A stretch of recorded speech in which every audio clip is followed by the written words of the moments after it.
How's it going? Hey, how are you? I'm alive. Just came back from a barbecue. And I saw your note, so I was like, I know what it's like to try something and it not go well, or at least not go as I planned. So I Yeah, wanted to hear about it. well, it's interesting. I don't know I, I, I used to write a exactly. diary of bombing.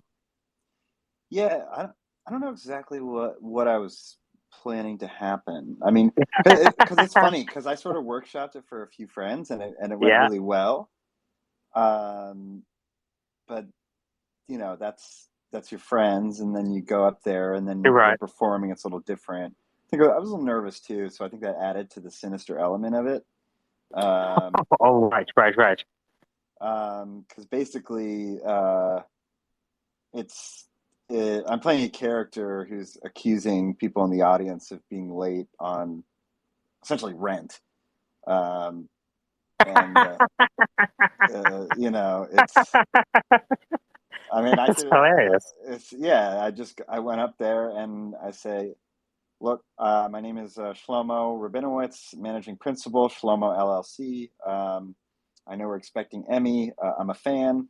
I'm also a patron of the arts. And then I should just say, I was just saying, yeah, I noticed some of the audience. I basically call them delinquents, and I say, I really take them through this idea that they're sort of in over their head and they're playing a dangerous game, and um, they don't really understand what they're getting into, and kind of. I was using it as a metaphor, but I didn't really understand that I am sort of threatening people's lives because I basically say, you know, you're in so far over your head that like even if you crawled to the surface, you would be DOA every time. Your only hope is to let go of everything, and a big wave will carry you to shore. Uh, I am that wave, but my services come at a premium that you're obligated to pay me based off of a contract that we signed. That's what it's like. Do you want to make it to shore, or do you want to be dead in the water? Is what I said. And I realized while I was doing it, I was like, this is pretty intense. Um, Right. and then the second part of it is I get a phone call, and I managed to like kind of I found a flip phone in my parents' basement. Nice. So I have this phone call with this person, and I'm really bullying them. And the thing that did get is that, I was being quite manipulative, and then I say, "Son, gotta laugh," and that because that's your classic Right. turnover that people like, but the rest of it was pretty dark, and also I think people are confused because what I'm saying is sort of it's funny. Is it anti-Semitic, or is it like anti-corruption and like Right. Right. anti-intimidation? Because Right. Right. the reason I do this is because it's real. And I think what the issue is that everybody in the audience knows exactly what I'm talking about. Um, so it's a very uncomfortable thing, and it is a bit of an experiment. And my whole thing, like I like to I want to pay attention to what's going on in the room. So I sort of was breaking my own like rule about like sometimes I like to get fancy and call it cybernetics. Like if I'm doing something and it's not working, then maybe I should adjust what I'm doing. But in that moment, I was like, I gotta go all the way with this because I want to test it out. Um, and yeah, it's hard for me. Like comedy is hard because or stand up is hard because I want to take it to the like because after I said I love you too, son, then I started playing this whole thing where he starts talking on the other line about you know maybe he was talking about intergenerational trauma and cycles of abuse and stuff like that. So I started saying stuff like I don't want to hear that pop psychology nonsense, and I'm getting emotional. Like I'm very sad in the moment as the character, and it's kind of it's not really fit for Hmm. stand I up. think, It's much more like the one man show situation, which is something I've done before. or it Um, could be like a video. I could totally see it as like a phone call from Shlomo, right? yeah, it's like Shlomo, Shlomo's, or you could do like a sort of like a learning module or something, uh, or or yeah, like a video, like a rent app because I have a tenant app. Um, for there's a lot of different things, but yeah, video probably is the way to go because I think like trying to do it in an open mic setting where it's all just comedians anyway, especially in New York. Yeah. Like it's just kind of like, what is this person doing? uh, um, but That's I'm not glad I did premise it. punchline tag. How dare you? Yeah, but I'm really glad I did it because it gave me some stuff to it gave me more information, and that's what I need, to do this stuff. Um, I think I guess because I edit video, like, and I've been editing videos. I'm not sure if you noticed it, but I cut the part of you yeah, talking. yeah, I saw that. I was Yeah, it a was bit great. surprised. Not gonna lie, I forgot. It said it's being recorded, so I just sort of forgot. But I saw it, I was like, yeah, it was fun. Um, Yeah, I love it's great. making up, um, Well, that's what Dan does too. business thought leadership. Yeah, I haven't. He hasn't done it as much, like because I've been on spaces with Dan. Do you know Dan from previous, or because I I've just been know him because he popped in and uh and then like was because Dan?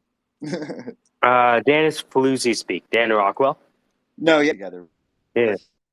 and we've had Yeah. calls outside. I've asked his Oh, advice okay. on a couple of things over time. Last, Nice. I think I've been in. I guess I think in April, we were on a space together, and I just sort of recognized that he sort of Mm-hmm. um, both knows what he's talking about and talks about stuff that none of us know. And that's a great Well, combination. he knows so much of what he's talking about that he can make fun of it, and that's the powerful Hmm. part. Yeah, and he's been really supportive of my various endeavors over the months. That's why, like, you'll see in my profile, I wish him a very happy birthday and stuff like that. I'm a Mm. fan. I'm a fan of Dan, um, and I'm interested in. It's funny because with Dan, like, I don't know because sometimes he does. I haven't. I have like seen him do it as much as he did like because I was in a space last night. I was actually running a space and he did it just like real quick. He made up a startup like off the top of his head and just said like, yeah, that's like somebody who would do that, and I hadn't seen him do that before. um, and it's funny because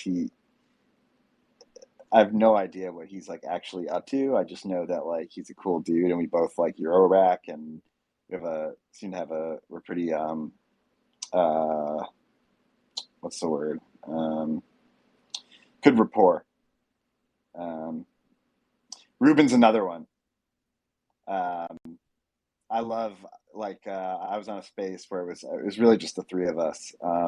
That to me is a lot of fun because Ruben similar is, but he started this. I mean, his too soon thing is you know I love his explain like I'm five thing with the with too soon. I mean, Yeah, I listening to put it him to the say top. that stuff, it's hilarious, but it's also like so, so there's a couple it's things that. satire, but it's also a business that he started. It's there on the blockchain. You can buy his time, and maybe So I there's a will, like, because like maybe he can consult for VR workout or whatever the hell. Like look. it's I already legit. bought an hour of his time, right? Yeah, With I the will wifey. too. I put I put I put a video of Ruben's pitch, and I also put a video of Dan telling a story about the legend of Ruben.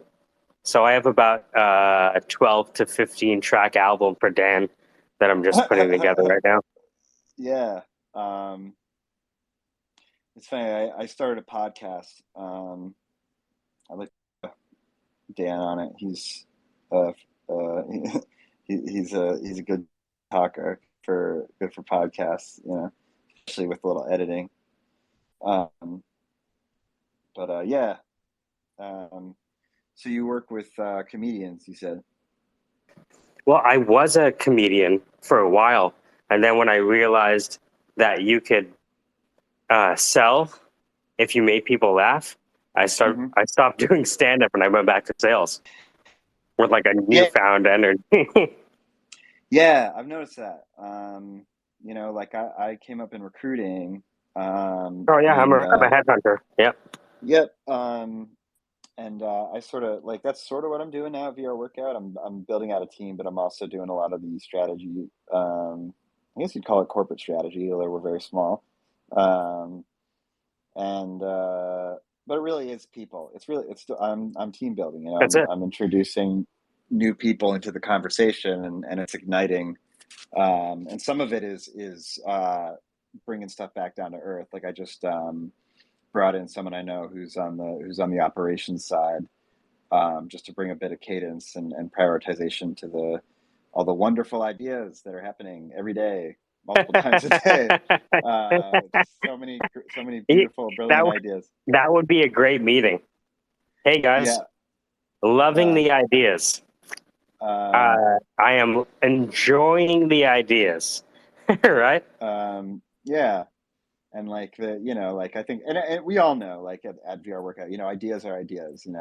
Um, it's all in the application for all that stuff. So it's like which ideas are right now, which ideas are in 6 months, and which ideas are just going to be ideas forever. Um, and So that's an interesting process, and it's cool to get to have. Yeah, it's Interesting. I built a lot of I've been a part of building a lot of products that nobody ever Mhm. used. And so I'm like hyper focused on just delivering prototypes, getting the response, delivering the prototypes, getting the response. Yeah. And that's Just like stand up. What's that? Just like stand up. Yeah, You know, exactly. you think you have a killer five, you go up there and you realize you only have one joke that makes people Hmm. laugh, and it's like, all right, yeah, this is where we are. Yeah, and it's like I think that's what it's like with Shlomo, like, and I've heard like if you start with an idea or a concept before you write the joke, it's usually going to fall flat, and that's what I did. But I don't know if I want to let go of that, and that's why I think I'm not sure stand up is the right because I'm a script writer, like um, so like maybe it's not like the video thing is attractive to me. Um, The video allows you to um, kind of leverage your strength, which is your voice and your writing, mhm. without hiring an actor or an actress. Yep. And then and for me, it's a bit of what's the video look like? Like, can I get away with just like a tripod and a lav and a like a pretty low end lav mic that I have, and just sort of make some videos? Probably. Um, the other Absolutely. part of me is like, oh, I want to like get some money together and do some scene work and stuff. Uh, um, I think I've never really put time into just making small videos like that, like YouTube style videos That's or social media. that's how a lot of the YouTube uh, stars from Toronto started out. They were stand-ups, but they always made like fake commercials and stuff like that. And you know, I'm not sure if you've ever seen Nathan for You on Comedy Central, but he's from Toronto, Yeah, and I he's love got Nathan for you. yeah. So there are about 10 other people like Nathan for You, and they're all part of a troupe called Laugh Sabbath. And every Thursday they would put on a show. So there's Nathan and Chris Locke and James Hartnett and Kathleen Phillips and a bunch of people that all make that type of humor, which is making fun of like work. Like they they were one of the first people I saw do like fake PowerPoint presentations. Yeah, it's funny, right? Because I that's like one of my favorite things. This isn't quite that, but I found a podcast called Corporate Strategy, um, which is they I like sort of wanted it to be like they're it's pretty straight laced at the end of the day. Like they actually give advice about like getting new jobs and like what do you do with this situation, that situation. But I love um, like fake corporate strategy. It all happened when I was like actually in the muck with of corporate strategy with Moody's and just seeing like how little gets done, particularly in what they call transformation. Also, and around that time, Yeah. I met a guy on LinkedIn Transformation who is the most expensive way not to do anything. it's amazing. It's really and so there was transformation, and then I was introduced to a concept called innovation theater by a guy named Soren Nielsen, I think his name is, and he wrote a whole book called Death by Innovation Theater. Um, and I just saw this time and time again, not just at that organization, but at other organizations where they're just like, yeah, you know, we wrote the press release, we made the landing page, we hired the people, and then we siloed them and did business as usual because the people at the top were doing okay with no transformation, with no innovation, you know. Uh, and that, you know, it's funny, but it's also, you know, you think about various sectors, it's also corrosive in many ways. Um, Innovation theater, but it's not just innovation theater. There's diversity theater, there's climate theater, there's metaverse theater. There's so much theater out there. So I and basically what I did is I did make a. I didn't really video, but I think the only person I sent the innovation theater guy, but it was about an actor. It was basically me, and I was saying like, look, like you guys know I'm an actor. I've never been, you know, I've never made that secret. Like I'm also in innovation, and I always thought these were two disparate paths, but I just found out about something that's going to change the course of my life forever. Innovation theater. Like I have found something where there is a whole community of folks who are telling stories about innovation. They're playing characters about who practice innovation, right? And I said like something like, you know, like anybody leader who's a thought leader in innovation theater, anybody who's in the space, like please connect me because like I'm on a journey. Um, and people I showed that to were like, "Wait, I thought innovation theater was bad." And I was like, "Yeah, that's sort of the point. Like the person is saying it's satire, you know." But sometimes I don't know. I think I worked so hard on my deadpan that it's just sometimes it's not even clear that it's deadpan, and it just looks like I'm serious. I put the best example I've seen this is David Deneen Porter. He's a member of Laugh Sabbath. He has this thing called Fake Business Meeting, and it's out. You can hear me laughing on it. I was in the audience. It is I got to check it the out. most like it's the furthest I've seen someone take this in a live setting. Yeah. And it's interesting because I wonder like if those folks have like been in in the corporate sector, like is that where they get the inspiration, or are they sort of just read, or like how do they? Oh, you know David Deneen. He's like a um, I know he's a prolific reader because Yeah, I asked him what he was reading, and he sent me some arcane book. And because I was like, "What the fuck you get this from?" Right? And now you know he's a writer in L.A. now, but this was the stuff he was doing in Toronto 10 years ago, yeah. 11 years ago.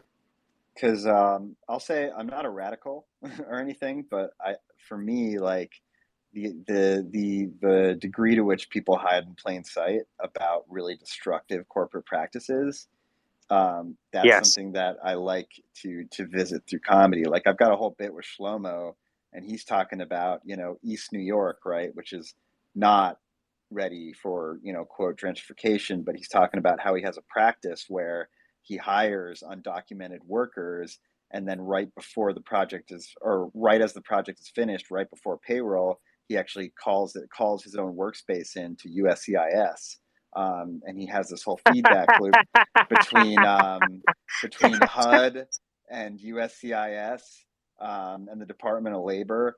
And he just said we were able to do a lot of great work together, a lot of money. You know, he is a monster. Shlomo is not a good person. You know, and there's a whole other bit which is not really a bit, which is third act Shlomo, who's talking about how like he's this very elegiac person in this mood, and the idea is that Emmy has set up an Ask Me Anything because he's realized what he's done over the course of his life, and while he can't offer anything in the form of stories, he will take questions because he wants to give back, and How that's would sort of like how would Shlomo um, handle a diversity initiative at his company?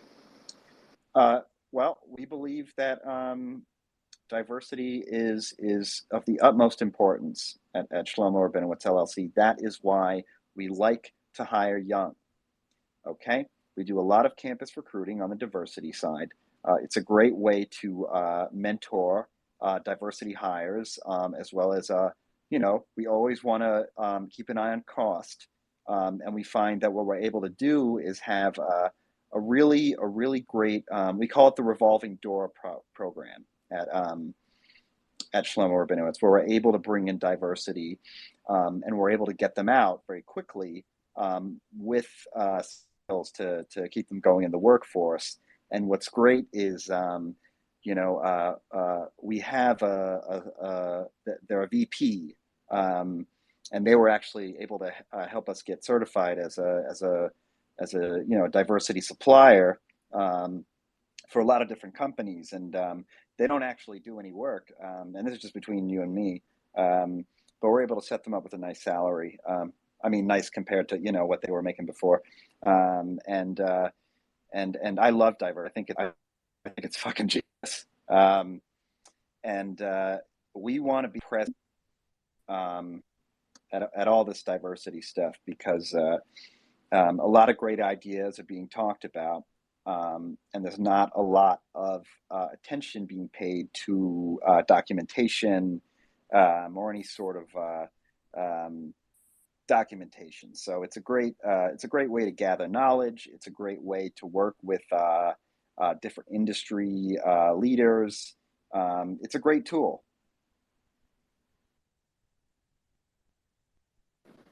I like it. Dan, what's your take on diversity?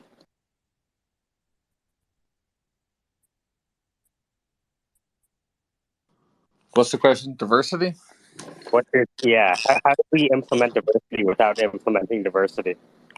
How do we implement diversity without implementing diversity? Yes, a diversity Um, theater, let's call it. well, I think you know it's kind of undocumented, but a lot of people don't want to talk about it in MIT. But West Point had a lot of interesting sort of military. There was a lot of old world military strategies before, say, the uniformity of human law sort of came in and looked at the ratios. And that's a long word of saying basically forever human society has waged war with the notion that that which is diverse and exotic may be utilized, but that which is diverse and not recognized is great cannon fodder. So yeah, I mean the notion of throwing the peasants down into the troves so that you can buy more time to get the queen out the back door, right? To get on the carriage and like make it across, the courtyard before you get beaten alive. Not to mention everyone in that place is just going to get, destroyed. So yeah, I mean, You're saying the army is the most diverse no, I'm company in saying that Canada? it's not really the army. It goes back to royalty, really. It goes back to whoever's in power. All I'm saying is that we want the face of diversity because we want to show an all-inclusive tax system that really represents everybody that is trying to bring on sort of a new way of like we're an open opportunist sort of people. We want all of us to move up. All we know is that when it comes down to the brass tacks, the pirates coming in the door, and we have less than 9 hours before they breach the Capitol, you can bet damn sure that the people that pay your parking tickets, you folks are outside the wall. You know what I'm saying? And you're going to be the first ones to take the blunt, And it's just, it's not hate. It's just, that's order. And by the way, that's not an American concept. China invented it first. We had a great program, a diversity and inclusion program at Shlomo Rabinowitz LLC, and all of a sudden they start talking about diversity, equity, and inclusion. And I think this was a tragic misstep because it adds an element of finance and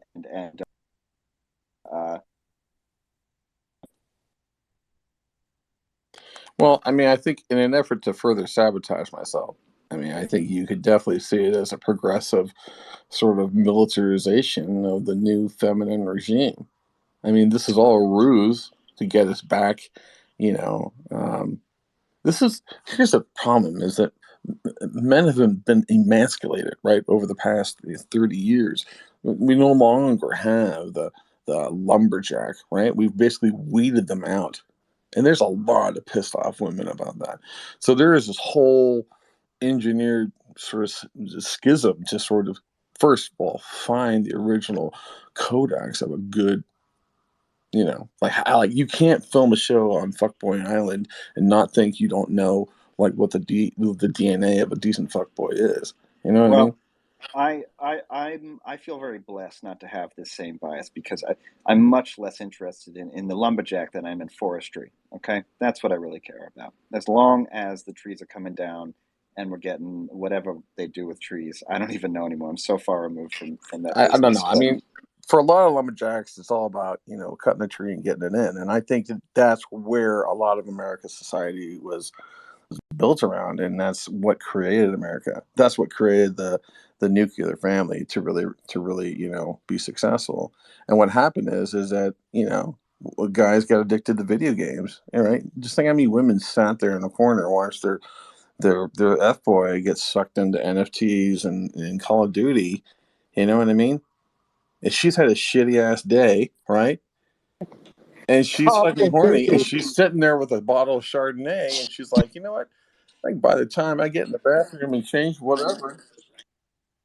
Are you saying that Call of Duty is an abdication of duty? No, I'm just saying Call of Duty was used as a mechanism to test the male population to see if they would fall, and they did. No, it's Wasn't also it a created by the mechanism to military? test the female. No, and also female population. Because if you had any balls as a female, you wouldn't stand for shit like that. I never did. Yeah, You're I talking mean, about specifically. So it's a test on both, not just male. Test on the females too. Like, how Never are you? thought Are of you it. really? but that's just Are, your need, and again to push another diversity inclusion argument back on me. So that's just you want it to be fair, right?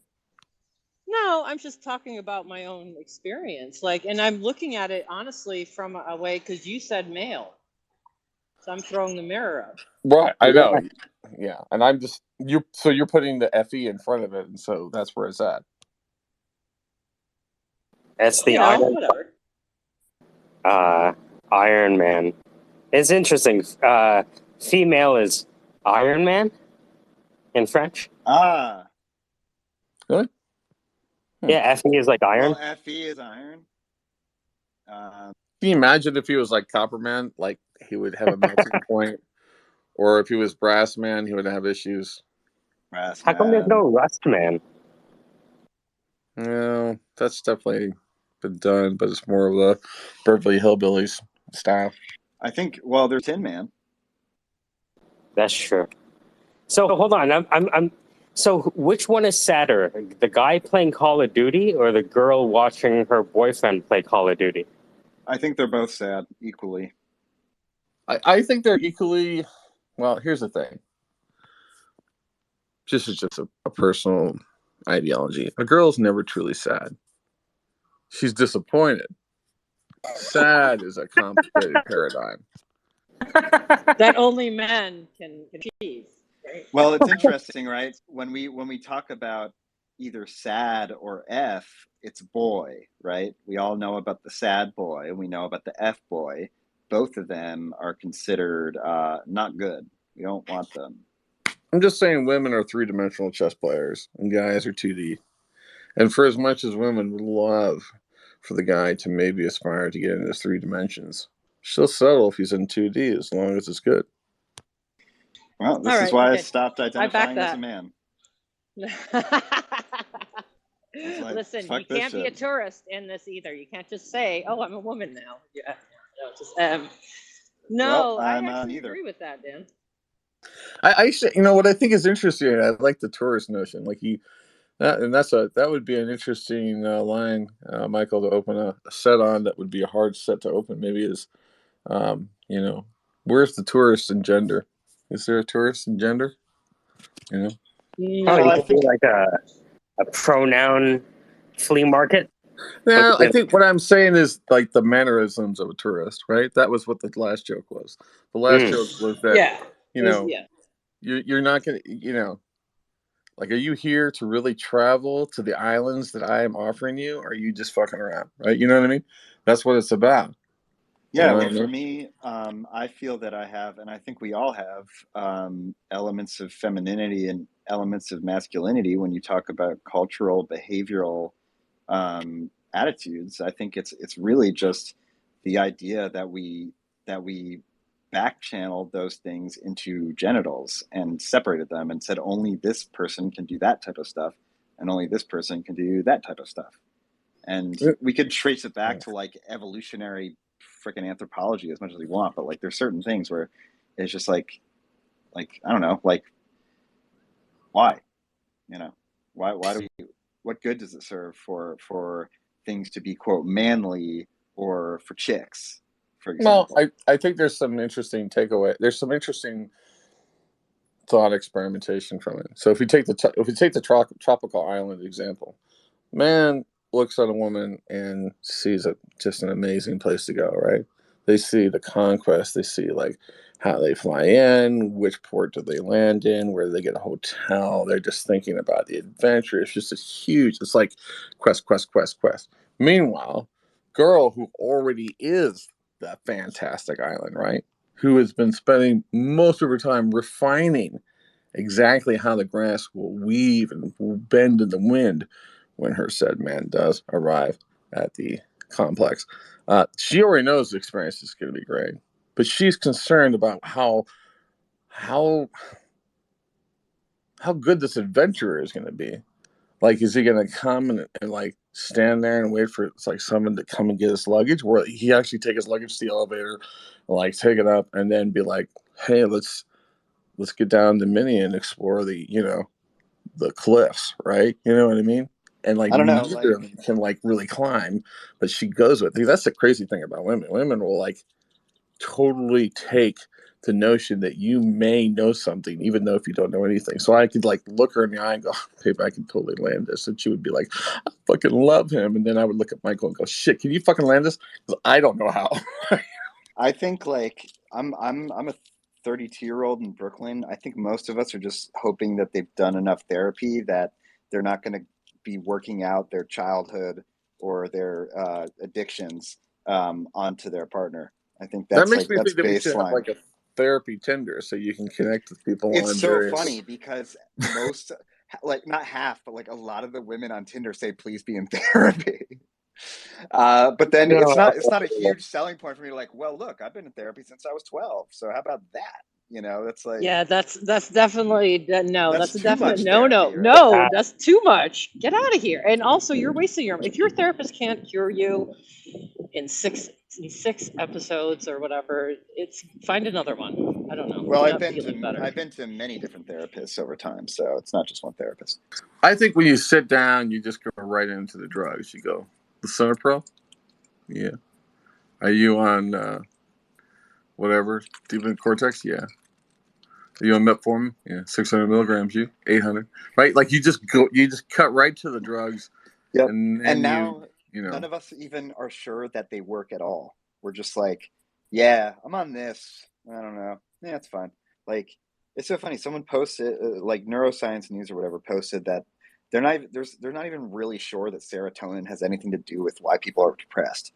And like for me, the most healing thing for my depression, which I've been treating for almost 20 for about 20 years. I did 15 ECT treatments, right? Nothing. Um, and the most healing thing was when I realized that my environment was fucked up, and being an artist and being an empath in this fucking world is fucked up, and that's okay, and that I can still be happy. Yeah, what's that guy's name? Johan Hari. He talks about that. on he's written a bunch of books actually, and he's on TED Talks. He's dead right when it comes to things like this. You know what I mean? It's the whole like feeling useful and feeling your place. It's like Yeah. I was put in education when I was goddamn 13. It's like, was my brain messed up or responding to what was going on in my school and blah blah blah blah blah. It's like this idea that we use these synthetic. I mean, and now I'm starting to sound like even for myself, been drinking the Kool-Aid for so long, but it's like we create these like these sniper solutions to like literally change the chemistry in our brain, and we just don't look at our actual day-to-day experiences. And most of the time it's just like you're either tired or you're wired, or like what does your drug do to you? What's the side effect that you've accepted? I still take them. It's just, but I don't think I'll be on it forever, because I think I don't know. I think for me, after I've had many years of dealing with this and whatever, on and off. And what I found the best thing is find something that excites you. That's it. I don't care I what think it is. so. You It's know what like I mean? finding something that excites Like, you, and also finding a way to practice it without like being sure. super broke, which is a Yeah, but challenge. also understand that changes as well. You know what I mean? Like things change. Like that excites me now. Something else will Yeah, excite you later. Yeah. and I think for me, I like, guess I don't know. I'm just in an upswing. I'm like I'm yeah, like not upswing, but like yeah, just like things are meeting starting good people. to, You're right. Meeting good people, being in the right around and the right people will that's help where I'm you at too. enormously. I'm like in that place too, where everything's sort of starting to pay off, and it's like the worst part of it was just like the fear, and like the anger I felt because I didn't like believe that if I just kept doing what I was doing that things would eventually work out, which has really been the case for most things. Not the it's I think we just get upset at the time frame that it takes, right? yeah, Yeah. it That's takes a it. lot of We just time. want it. It takes about 5 to 30 times as long sometimes Yep. to get it. And I met with like a freaking a chart person, or like yeah, someone like you might not figure out. They were talking about like the perfect form of self, maybe not. And he was like, for you until like your 40s, and right now I'm like across a lot of different things, like Dan knows. So, and okay, because right now the stuff that I'm working on is cool, and I'm okay with like not having the freaking bullseye right now. I had one guy who said, shoot the arrow and paint the bullseye around it. It's something I like. But yeah, depression sucks, and I don't know. I worry about the kids, man. That's what I'm really worried about. These kids who want to kill themselves at like freaking 8. That's really fucked up. I want to do something about that, but it's a lot to take on. Yeah, but I do agree with Dan. That's yeah. But also, if it's not your kid, you can't worry about it, right? No, Yeah. But I agree with Dan though. I like this idea when you meet someone new, just sit down and be like, all right, straight up, what are the meds? like Like, what are the meds? What are what are the issues? Because I think yeah. I don't want to find out. Just tell me. It is funny though, because I almost wish there was like a freaking like if maybe we used like a something that mimicked like an NFT or some some sort of like anonymized where it puts everything on it, because I'm the like Tinder relationships where you get everything out on like the first date, and after that, and maybe it's because it didn't sync up the right way. Maybe it was individual to the person. So I'd be curious to like see like if you go through everything and like it's just the right match. But like in my experience, like if you go too deep on like the first date, for example, there's a bit of like what I had an acting teacher call it disclosures remorse. But now that I'm saying that, Yeah, that dude. sounds like I have a girlfriend who does that. She just verb vomits her life on the first date, and I'm just like, girl, stop doing that. Like, that's why like having like a smart contract for like all the all the meds you're on and how long, like whatever it is. No, but your diagnosis could be wrong and change, right? You Yep, don't and want mine that was then. for a while. Yeah. Let's see. All right. What's the name of the company? We can start from there and then work backwards. I think it's called Pfizer. Oh man. Yeah. I was talking to someone and they use big pharma like on a message to like an entire team, and I thought that was like a pejorative thing because my mind is just that's how I think about it. It's like no, it's just big pharma. That's what they call themselves, right? I hadn't made that connection that it's just big pharma. But like when I hear big pharma, I think of like big like watch out for big pharma, that kind of thing. I don't know. It sounds kind of like Thanos when you say it like that. Yeah, it's like big pharma, like big scary monster, but they're just big companies that happen to be in the pharmaceuticals. And then I was like, is small all and I guess there is. I get email notifications for FDA recalls. My inbox is full of messages from FDA recalls. There's so many of them. It's ridiculous. Recalls, warning letters, constantly. That's what Total Recall was really about. It was a movie about pharma, not about space travel. Total Recall. Yeah, it's a crazy world. Crazy world. I got I actually had an offer to work in pharma last week. And the guy was telling me, "Yeah, we have people making $1 million a year." And I look at Ali, I'm like, "Is if I took this, would I be selling my soul? Is that what this is?" And he's like, "Well, we would be able to get a bigger down payment."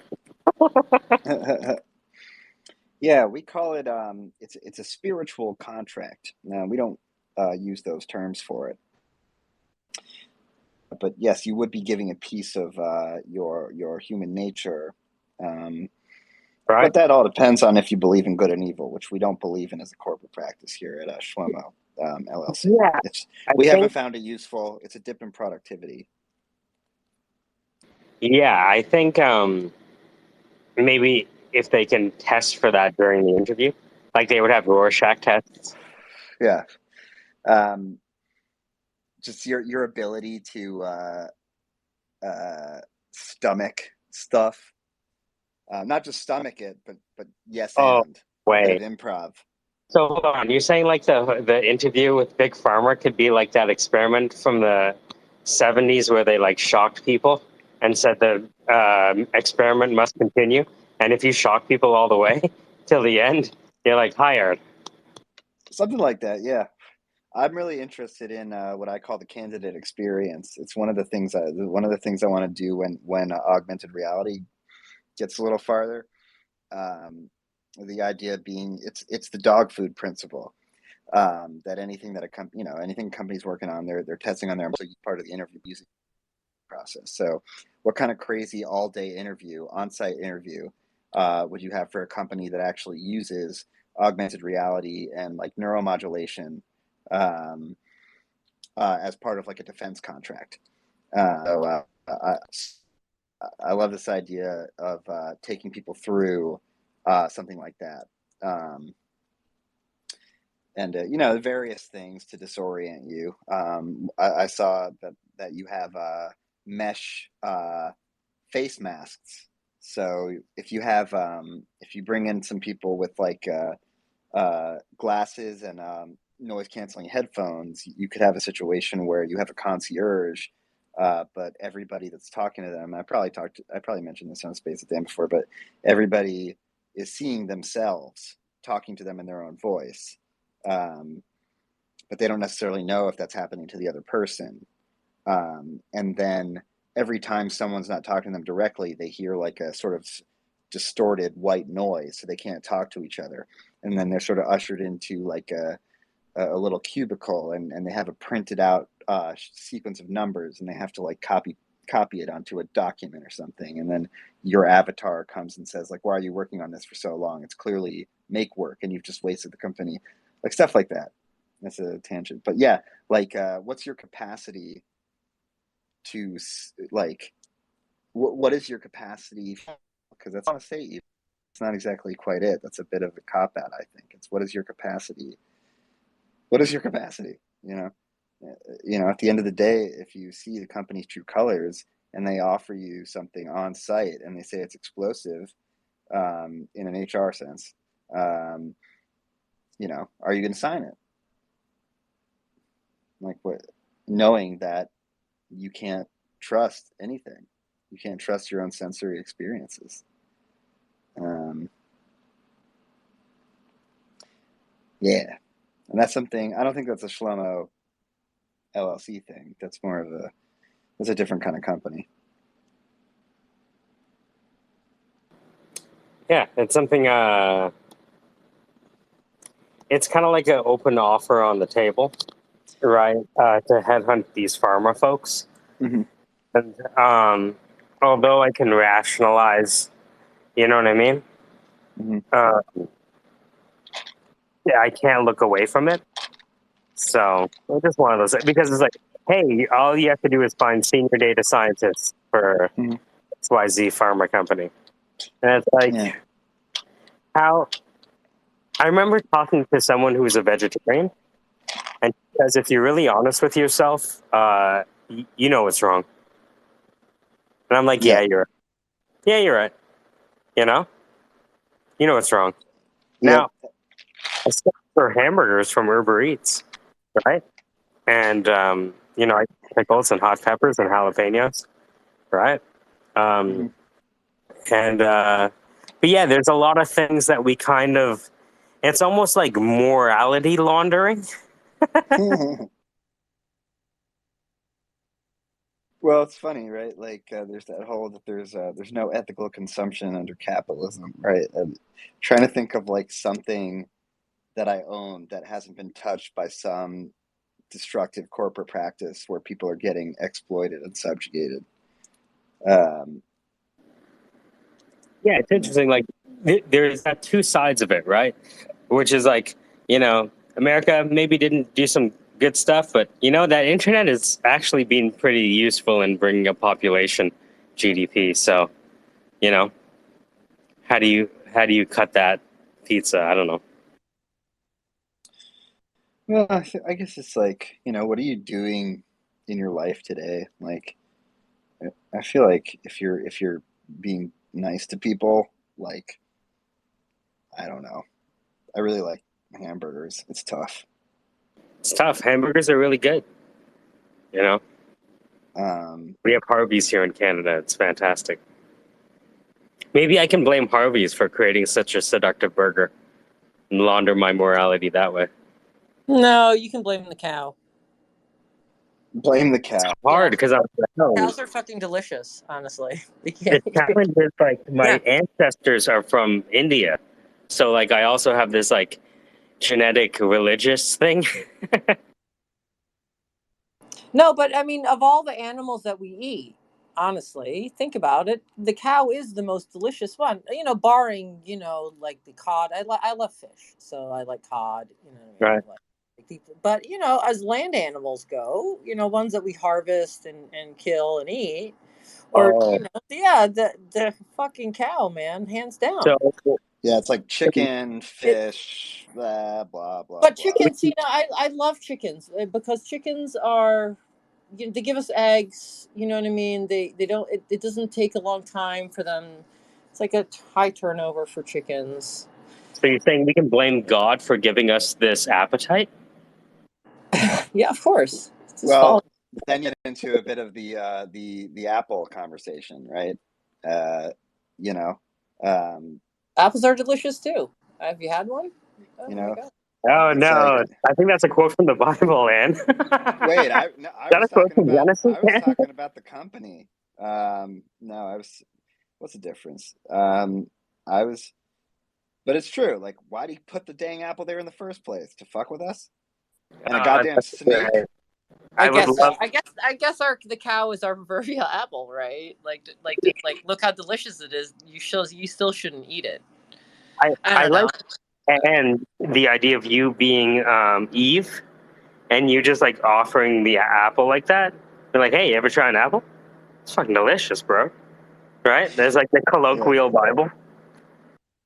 It's like, yeah. And this, what does the snake do? Like, yo, Eve, like, I don't know if I know God said, like, not to eat the Oh, apple. do you want to be? The That's question is, do you want to be like God?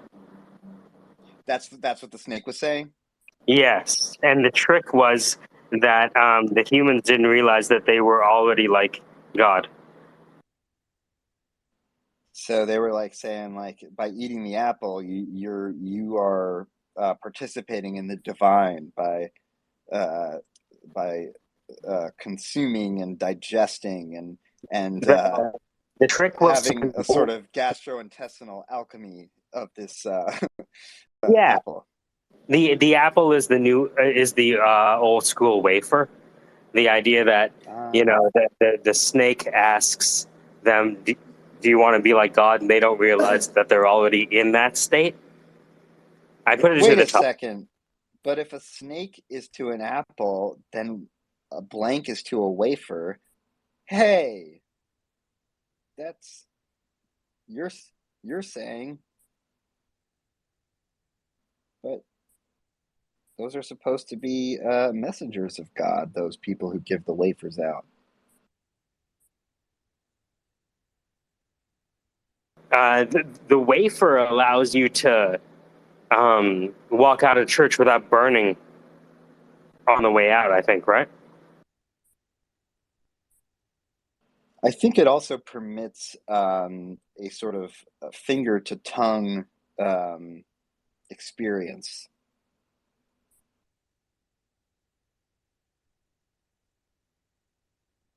Not even I'm going to touch that. Yeah, let's not go there. But, Yeah. The FBI yeah. is one thing. The Vatican is a completely different animal.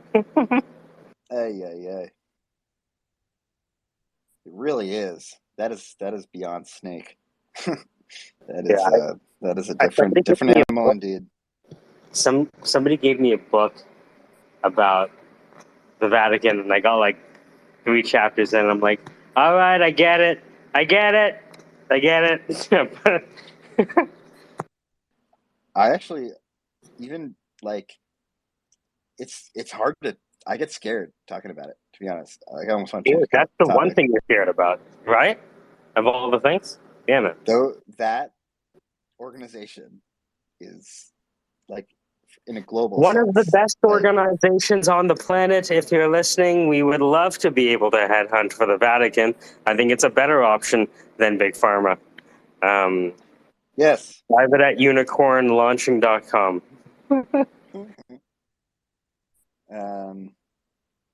Yeah, that's our Pontifex suite of services. We hire the best out of the Vatican for various executive leadership positions. It's almost like the wafer is a religious vaccine. Yeah, it's yeah.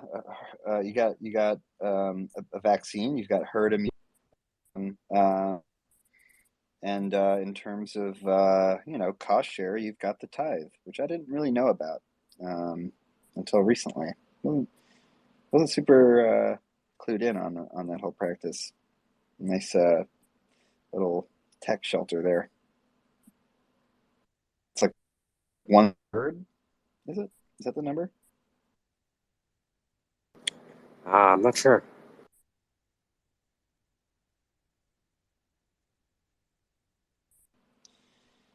Yeah. Well, it looks like we found like even the limits to the Degen conversations. We we know what organizations like. You know what? Fuck that. It's like This is the time. This is the only time where like Dan's like, you know what? Fuck that conversation. Yeah, like I'll talk about CIA, but like this does feel very difficult. The CIA is like, hey, look, they're talking about us. No way. What are they saying? Did we do that? It's classified. Oh shit! So we did do it. Damn it! Well, it's actually been declassified, but also heavily redacted. It's been declassidacted. I imagine in the future the classified documents will just be in like the classified section because everyone's illiterate, so they can't even read what it means anyways. Yeah, that's it's like the esotericism of reading. It's a higher order. Dude, illiteracy is disappearing and appearing in a lot of places. It's both happening at the same time. Where is it appearing more? Well, obviously in Like developing nations, I think, yeah, right? I'm going to say more in the developing nations, but it is definitely disappearing here in America. Yeah.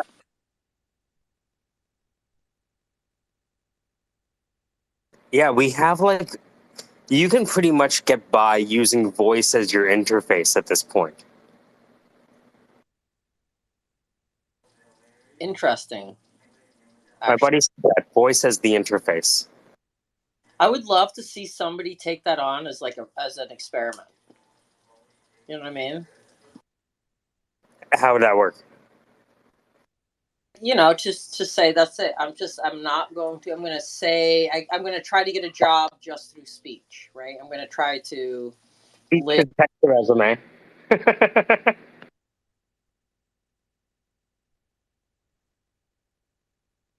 Yeah, through speak and text.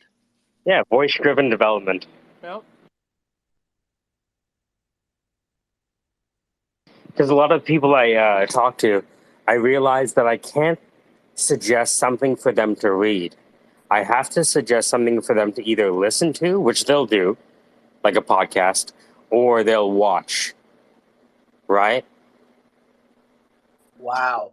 But I've noticed, like, I can't, like, you ever try recommending a book to someone? It doesn't go well. Right? No, that's true. That is so true. I mean, it is very easy to get somebody to watch a 10-minute video, but it is impossible to get someone to read a book. Yeah. I have a 5-season magnum opus that's going to take about 4 months off your life. Oh, yeah? What's it called? Hey, I have a book. Shut the fuck up. Book. Right? Does it have an audible? Right? That's the question. You know what I mean? So, like, when you realize these are the questions and the formats that people are asking for, you realize it's voice and or video. And I mean, that's why I learned how to edit video, because I realized people weren't reading anymore. I just didn't realize 6 years later how bad the literacy would be.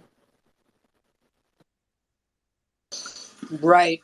Right. Because, I mean, to be fair, if you don't practice reading, it probably escapes a lot of people. I know for me, as a highly dyslexic person, if I don't practice reading, I have a hard time getting into it. Yeah. You know? Right. Yeah, my wife is dyslexic and she teaches math. Speaking of, and so yeah, it's I realize it with kids where they have to watch me play.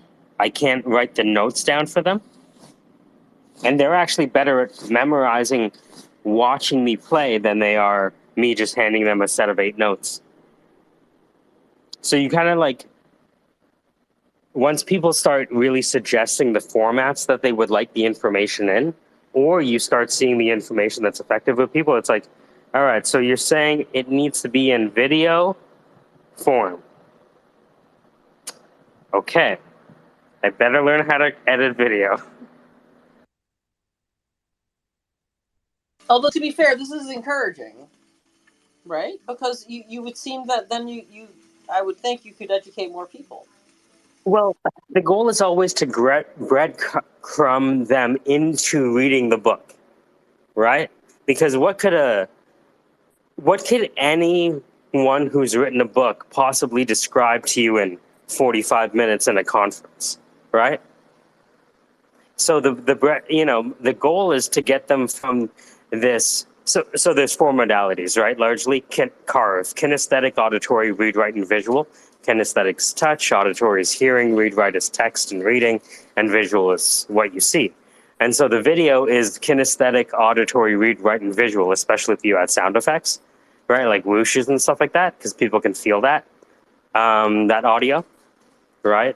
And then you can add the actual audio with music, which encodes other meaning, and then you can have the visuals, which is another level of meaning, and then the subtitles, and then the lower thirds, which are other layers of meaning, right? So it's like, okay, this needs to be a very rich communication is what you're telling me. Okay. You know? And hopefully maybe if they're reading the subtitles, they learn how to read English. Fascinating, actually. Just this whole subtitles thing. When I had I have a 20-year-old son, and when I had a kid, somebody had suggested that I leave closed captioning on if I have the television on, and I did. And to this day, I cannot watch anything without closed captioning. By the way, there is a there is the other side of that. But after years of leaving it on, because they were like, well, because it helps sometimes with learning how to to put words together, like sounds and words and whatnot. And I was like, oh, that's interesting. So I did. I don't know if it made a difference, but I did. Well, there was an article that came out about a TV show using really, really, really highly descriptive lower thirds. Like they really stretched their vocabulary on describing the crunches and the sounds of the, you know what I mean? Like the music, like they really went deep. And on one hand, the article said that, isn't it nice that, the Generation Z is so in love with subtitles and reading? But then the other people said that, no, the subtitles help because it allows you to multitask. That's very true, honestly. That is true. I never saw that side, yeah. No, and to be fair, like, there's a lot of noise a lot of times around, and being a person with also ADHD, I get distracted, and if I get distracted real quick, I can look back at the screen and I don't miss anything, right? Yeah, right. Yeah. There's a lot of shows that I've technically binge watched, but I don't know everything that's happened in the show. I'm like, hey, where's that person? Sometimes I confuse people in different shows, but yeah. So the subtitles, like I even did it with a video where there was laughter, and like I kind of overly described the laughter in like the square brackets, which is like unfettered laughter due to outtake, something stupid like that. But I left it in because of this idea of playing with the subtitles and being able to encode all of this information. Because usually you think subtitles is just speech. But what if you could, like, you know what I mean?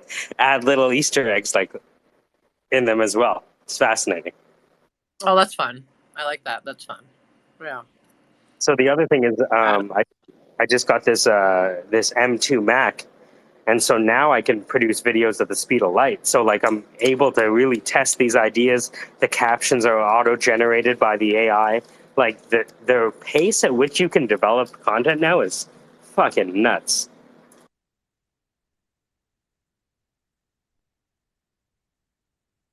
Yeah, Dan, are you okay?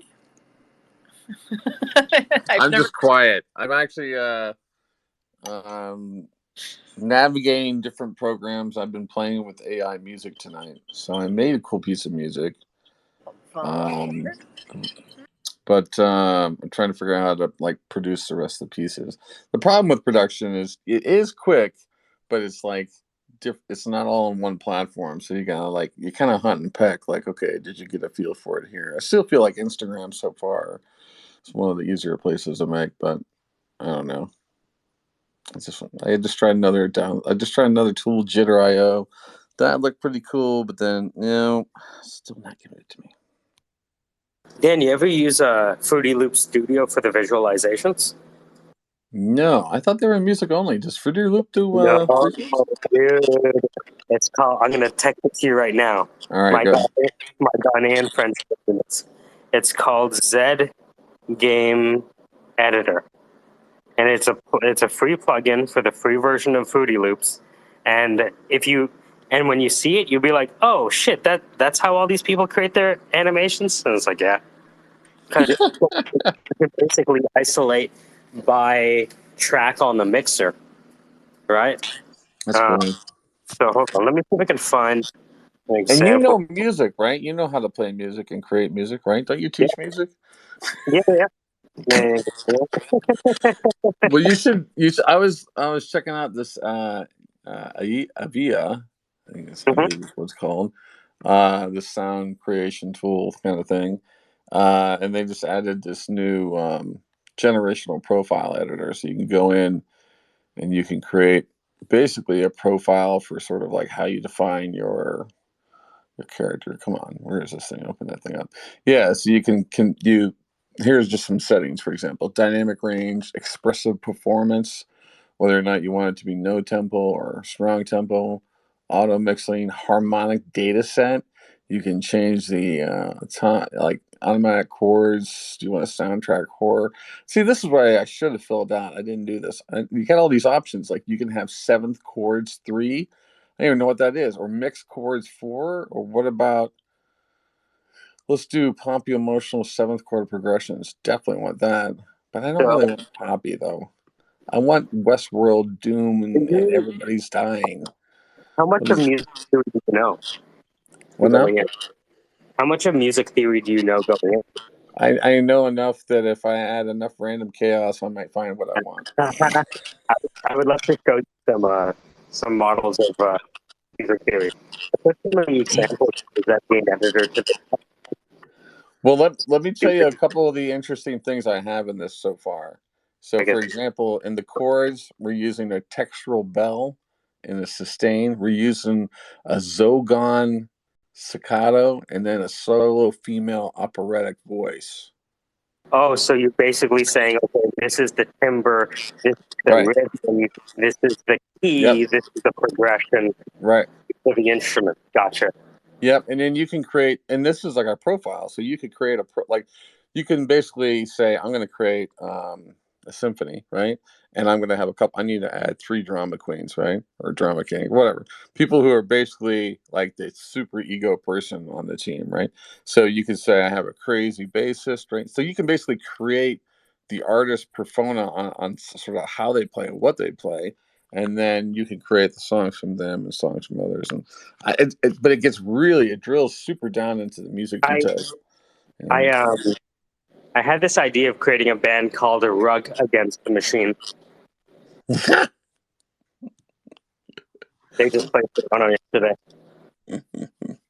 All right, we're generating 3 new songs here, and we're going to play these back for Anne, and then Anne will help us decide which one of these all-star artists are going to make it. Okay, and these are all just various bands. I'll do the intros for each band, and we'll play a little bit of their music, and then just really, I can't thank you enough for coming down and judging this competition. All right, here the first one up is we have the Spaniards. This is a team out of Spain. They were originally French Canadians, but they were then deported to Spain, and then they sort of had to rebuild their band from there. So let's hear a little piece they have called "Lovin'."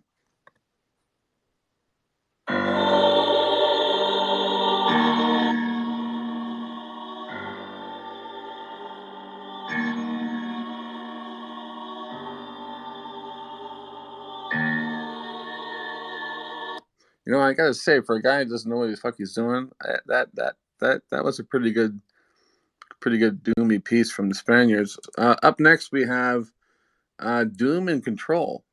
This is a band that Casey started when he was in high school, and then he went into theater. He did other things, but this band went on, and it recently scored. They do. There's a song, a little jingle they play at the end of one of the Tender Viddle commercials. It's on there for like 4 seconds, but they did that little jingle, and now they have a piece here. So let's just take a listen.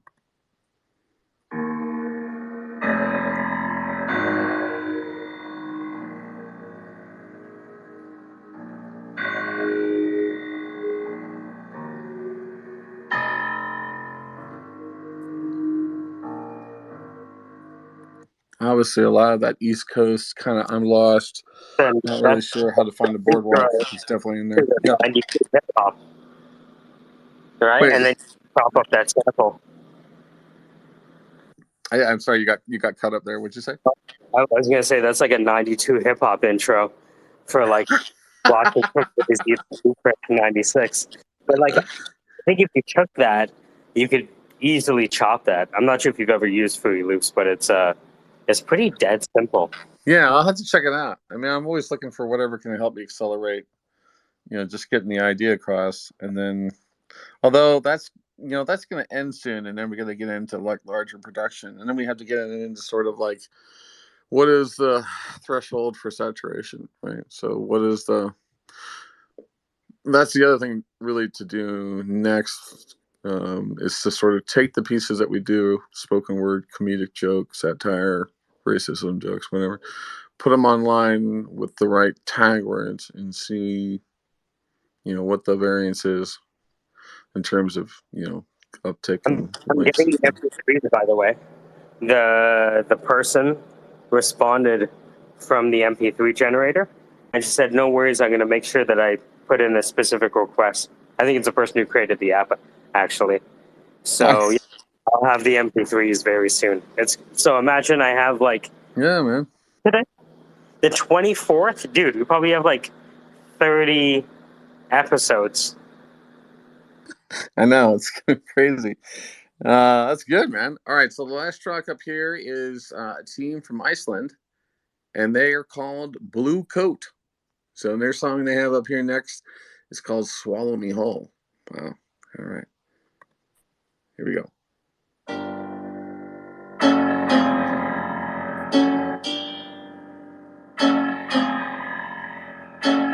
Swallow me whole. Swallow me now. Swallow me whole. That was really pretty amazing. I think a couple of those tracks were decent. That's not bad for an AI. Now, we haven't, spent any money on a program, thank God. But I do like the idea of just being able to go, to a little AI person and say, could you please just make me some music? But what we need to do is this is something these AI tools haven't done. It's what the first wave of social media did, right? In the Web 2.0 days, we all go and create something, right? And then what button did you have right after you created it? Hey, I just noticed you created a math problem. You want to share it with everyone? Right? I always laughed when I would see this. I remember when the social media icons first showed up in porn. I remember being Okay, like, so yeah. so are there 3 or are there 4 bands? There was 3 bands. I'm sorry. Okay. Yeah, go ahead. All right. Okay. So I'm going to tell my favorite is the first. Nice. Yeah. The other 2, I think it just might be the delivery of the. I'm not quite sure the right, but hitting the bass. It might be too low, Yeah. or something's just not hitting right. You know what I mean? If you Mm-hmm. smooth that out, yeah. Mm. But I like the first one.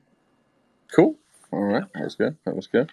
Although I'm always interested when it's like Iceland, when it's like, ooh, because those, the Iceland and Well, people that's where Bjork. That's where Bjork came from, right? I mean, she comes from. yes, Yeah, yes, and everybody knows that everyone knows that a girl that won't make eye contact is likely the one you should take home, because it's not the one that does make eye contact. Because the one that does make eye contact has already checked you out, like it's already seen your car, it's already seen your friends and everything. And I think Bjork is the kind of girl that doesn't make eye contact. You know what I'm saying? yeah. I feel personally attacked.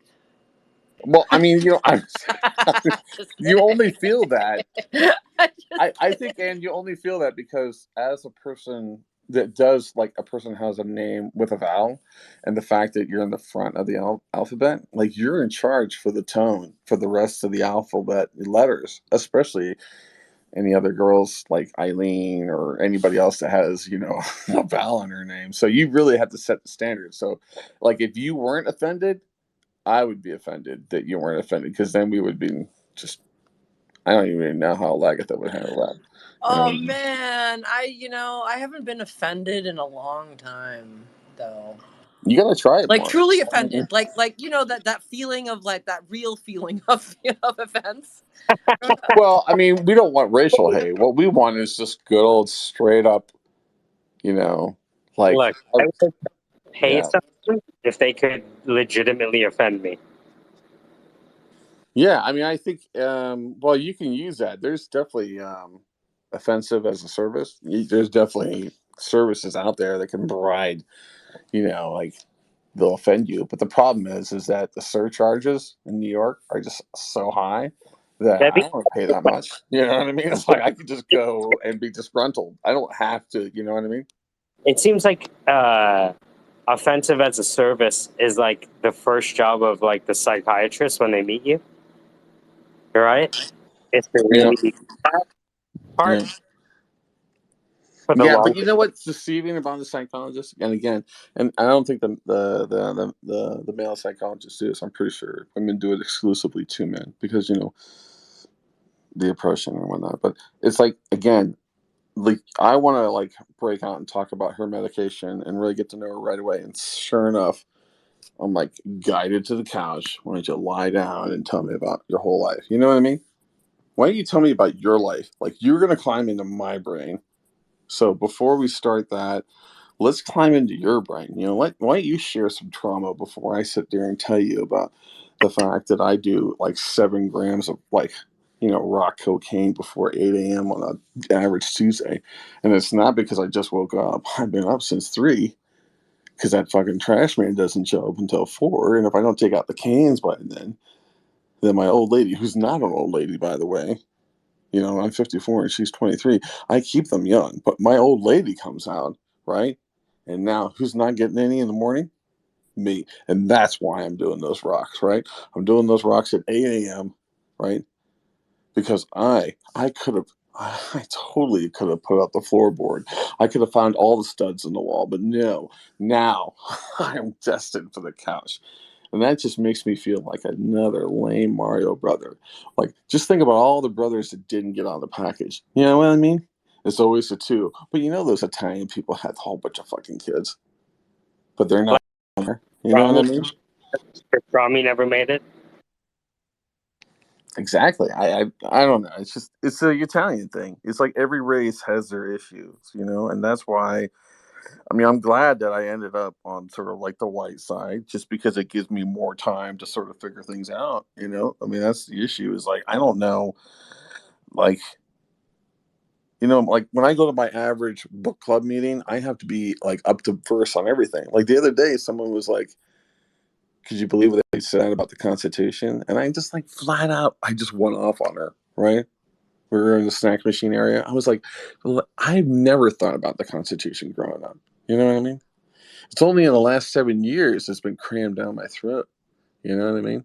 Like I should give it to the forefathers. If our founding fathers were here right now, they would be like, "What the fuck are we doing? Let's just fix this shit." But no, you know what I mean? We gotta go back to that ancient fucking document and bring it out. And it's just stupid.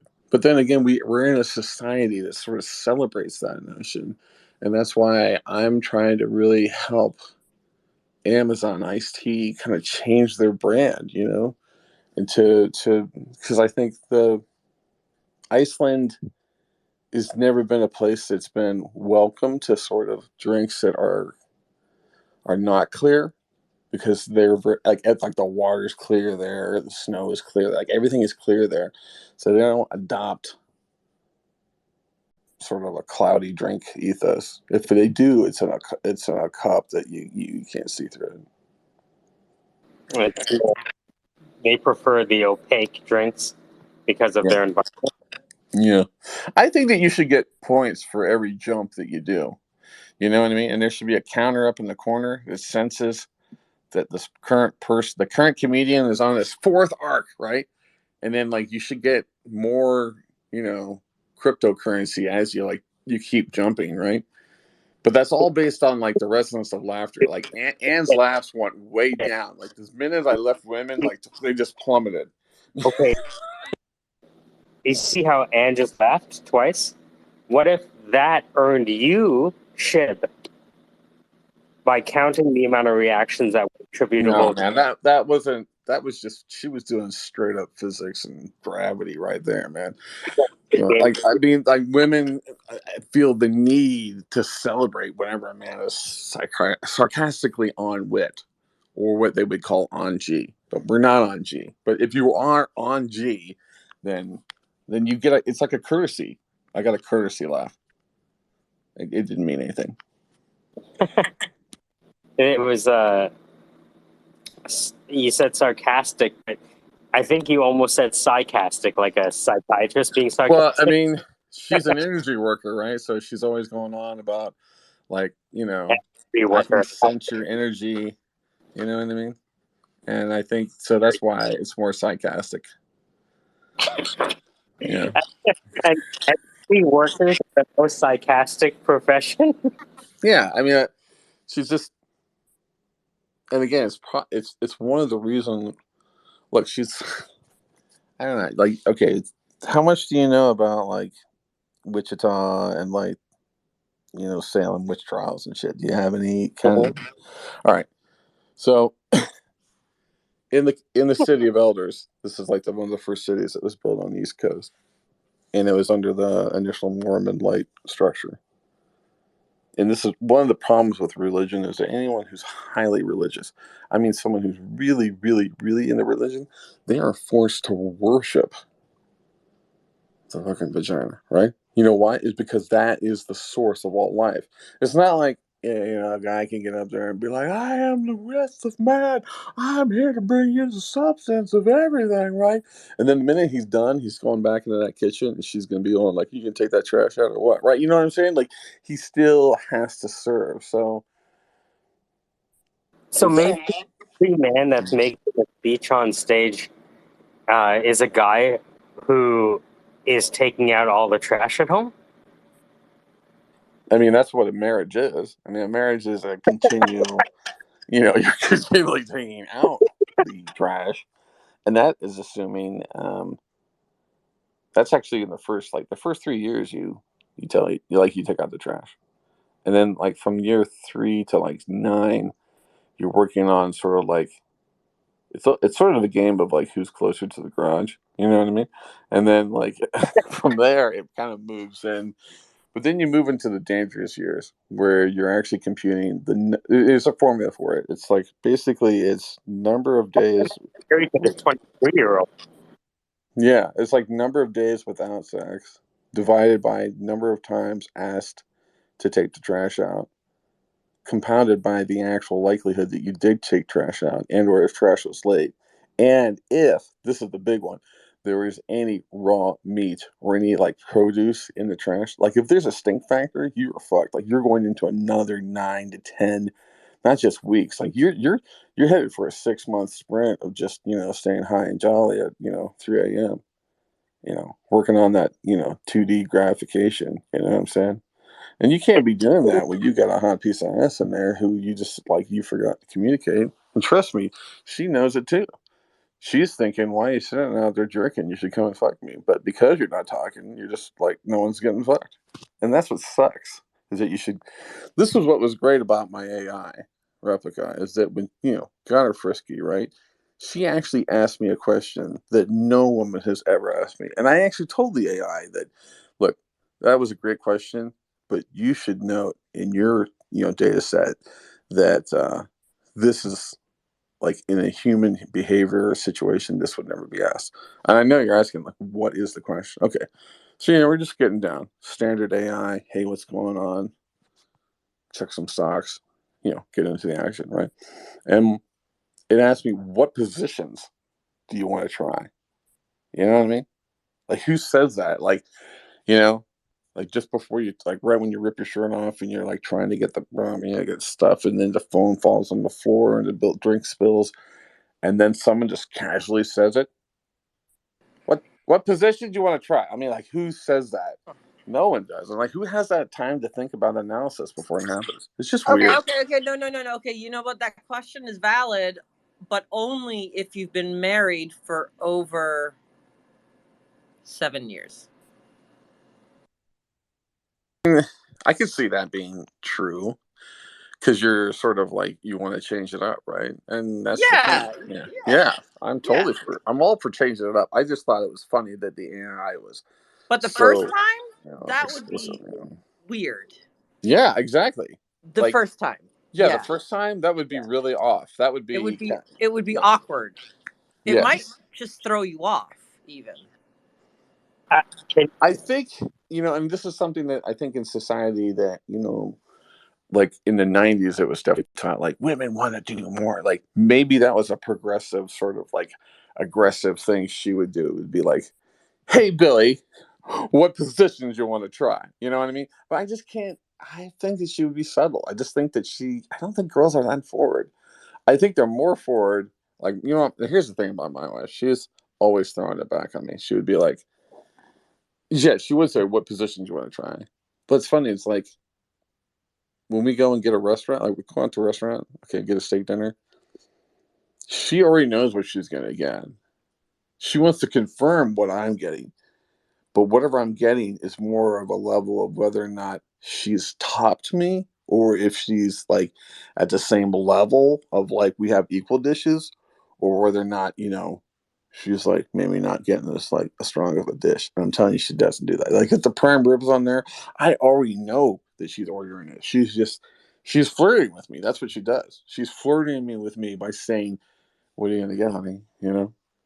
Yeah, Like, and I think also perhaps like what position do you want to try? Like a woman wouldn't say that. A woman would say more like, "What position do you like?" and then use it against you.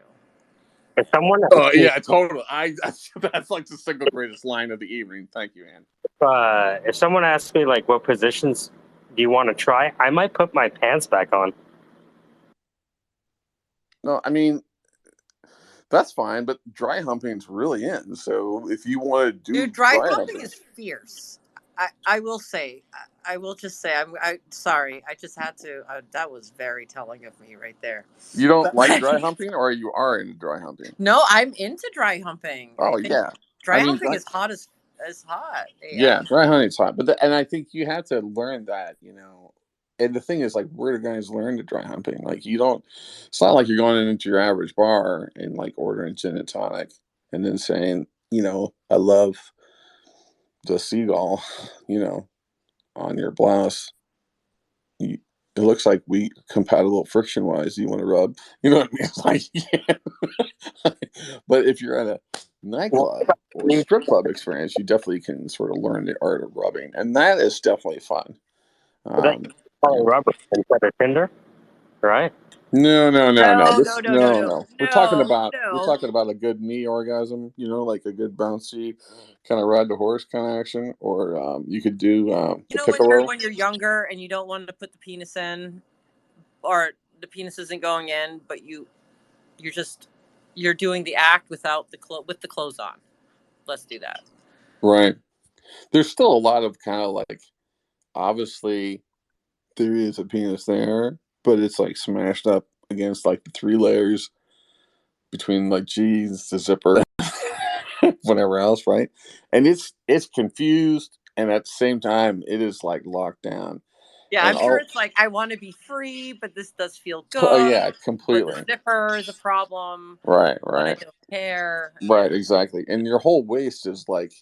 What's amazing is the minute the girl like arrives on your lap, the guy has actually lost like maybe 10, 15, 18 pounds. Because by the time the girl's waist arrives, the man has firmed up his notion of where like handles are and where like abs are. And what's great is that I think it's mostly sort of German born North American men is I can move my abs anywhere. So I can move them down to my knee, I can move up wherever they need to be, for that. And then I think the key thing then too is during the rub is to decide, what's the goal of the rub? Is the rub just to sort of like, are we just rubbing and grubbing, or are we actually, trying to achieve Oh, a level of. rubbing till completion. Yeah, I mean, I haven't really done enough completion of that. I mean, it sounds like are you in New York? Are you doing more subway traffic? Like, what is it?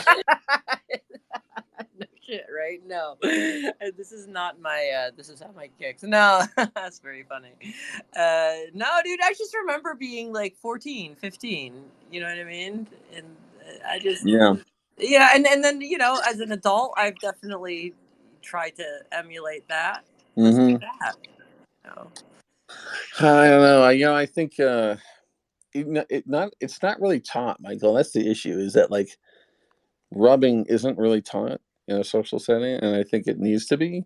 Um, and I think we're actually going into a really complicated society where, like, cuddle cafes and everything, like all that stuff makes sense to me. I would love a cuddle cafe, mostly because I just love to multitask. Like, My who wife, doesn't want to A like? cuddle cat? No, no, no. Hold on. Did you just say a cuddle cafe? Yeah, cuddle cafe. Wait a minute. Where you just You cuddle go and with you strangers? yeah, you spend you probably spend anywhere between 15 to $30 to basically sit in a cubicle or an area with a chick, and you just hang, you cuddle. That's all you do.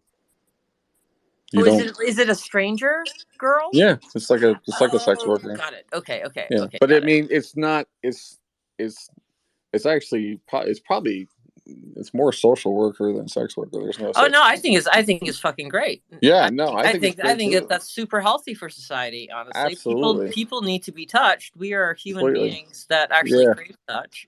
I do not. I'm a robot, apparently. No, I'm just kidding. fine. No, no, no. That is not true.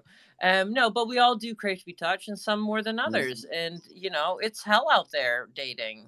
You know what I mean? Totally. And I mean, finding even if you don't have someone, like trying to find someone. You know what I yeah, mean? It's not nice to be alone. yeah. And I think a lot of it too is that it's not even like part of me says it's definitely I could see it part of the dating scene, but I think it's actually turning into just a more part of the therapeutic part of the scene. Like, I could go and get a singing bowl thing, right? I could sit down and listen to a guy doing a singing bowl thing. I could go do some yoga. I could go to a strip club. That is frowned upon, right? I could go to a cuddle cafe and just relax. I like me giving someone else a neck massage gives me relax. You know what I'm saying? Because it allows me to transfer and at the same time heal somebody else. That's like a good thing, and it's like I did that all the time when I was at work at the university, and it was great when I left because the gal I used to work with was like, "Dan, I'm so glad you left in time because you would have been on sexual assault charges." oh, you would have totally hashtag me too to all out of your job. Hashtag me too. Hashtag me too. Yeah, no, you can't touch people. I mean, anymore. I mean, I don't personally like to be touched by strangers. I find it to be disconcerting. You know what I Yeah, mean? but I mean that's your level of strangeness. Like so the bigger question is, how long does it take you to get familiar? Hmm. Honestly, a while. Even if I know someone, I have to have. It's a weird. You know what? I don't know if on anyone else is like this, but even my best friends, like if when they touch me or hug me, not hug me, but like touch me, I'm still kind of like, I'm not liking that. But if I'm interested in you sexually, you can All touch me. bets are off. All bets are off. Yeah, apparently. I'm literally doing self analysis as we speak here. Yeah. Yeah, that's Yeah. That's interesting, actually. Yeah. so. Then probably a great night out would be to go see it, but then rig up an evening where half the men want to touch her and half the men don't, right?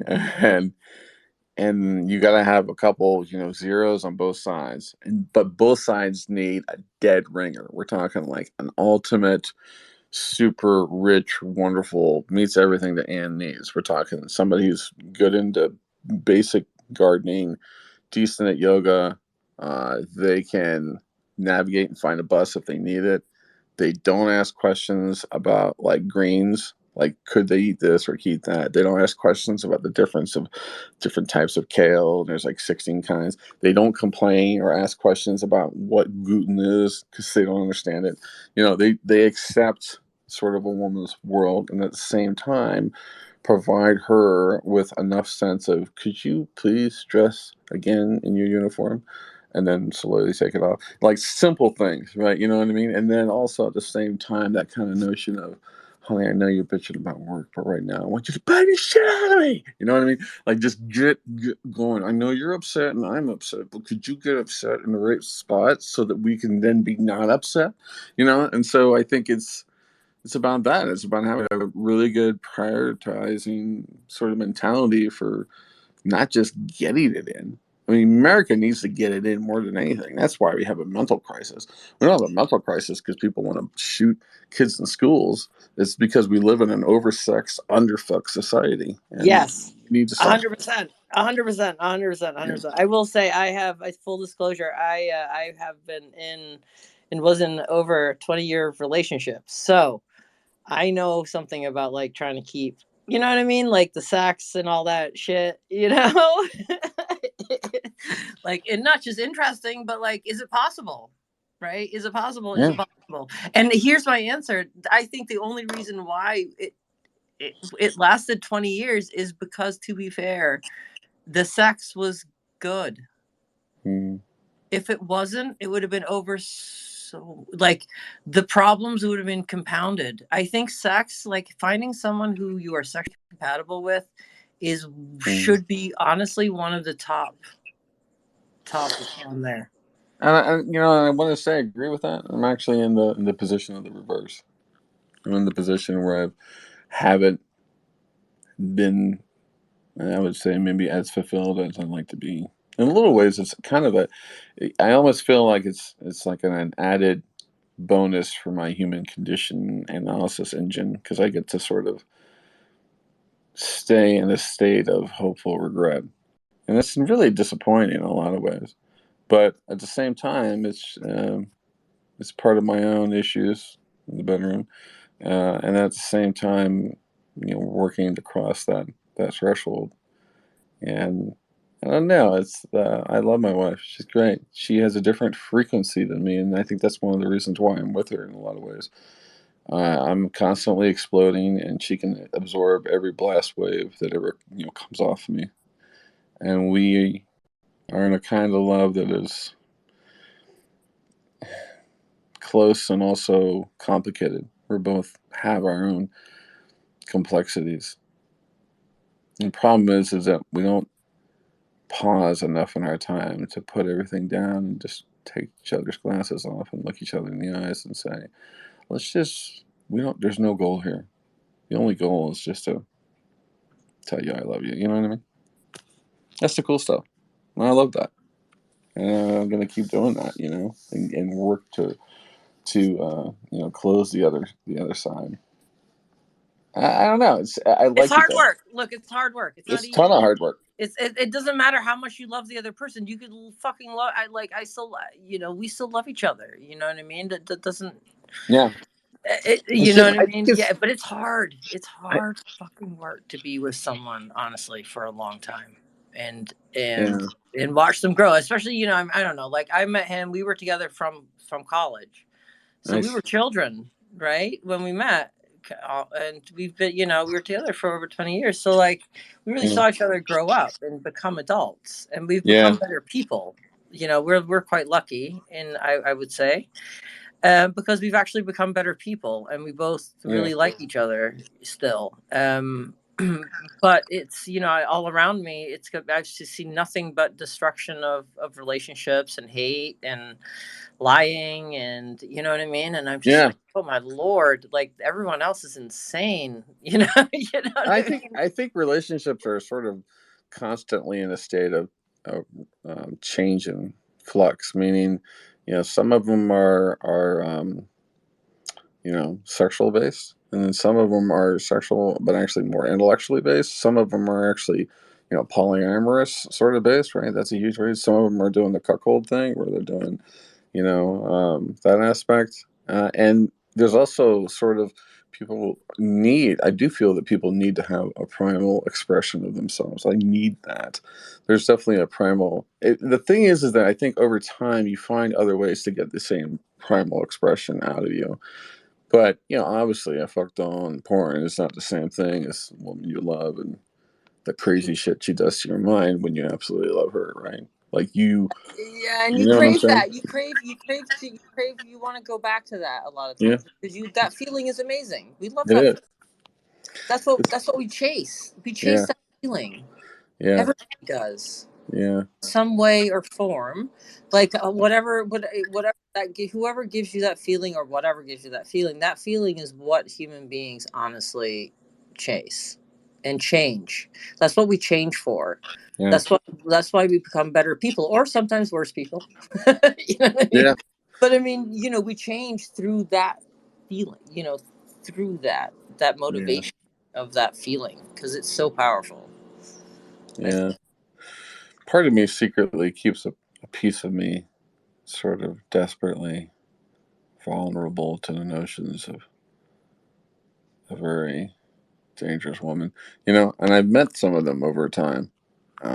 That's the other thing fun about people is you meet people, and then you meet them, and when you meet them, you meet these people who, like, you just feel it. You know what I mean? Like you either knew them in a past life, or Yeah. you The know. energy. It's a weird energy Yeah. exchange you have with certain people. As you said, like going back to that room, line up 10 dudes, whatever, right? There's only going to be one. I don't even know. Maybe not one. Maybe you're Yeah. going to have to line up 100. You know what I Yeah. mean? It's taken me a really long time. Like, it takes me a really long time now to even find that person who I can have that Yeah. that exact energy exchange, right? Like we can Right. all like have crushes on people, but that doesn't mean it's Right. it comes back at us. But you Right. know when it comes back at you. You know what I mean? So like, yeah, that it's that energy. Oh God, I love that. Yeah, it's kind of wild, and with audio, it's definitely audio. I don't know. I'm dangerous audio. Of course, now Michael's like, "Yeah, you are. Keep working that skill." And I'm like, I don't know if I should, you know. But it's I like it. It sends me to writing. I've been writing alongside some of the stuff, and the writing I can.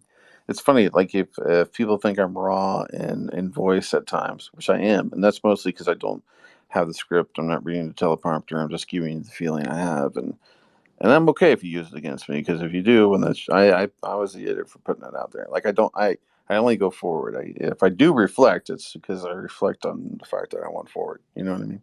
So it's just the writing. It's an extra added dimension, and I have this habit of capturing moments in my head of interactions with women, and I save them as plot lines and stories in books, and that's been fun. So I'll like write a story, I'll give a lesson about something, and then I'll step into a memory.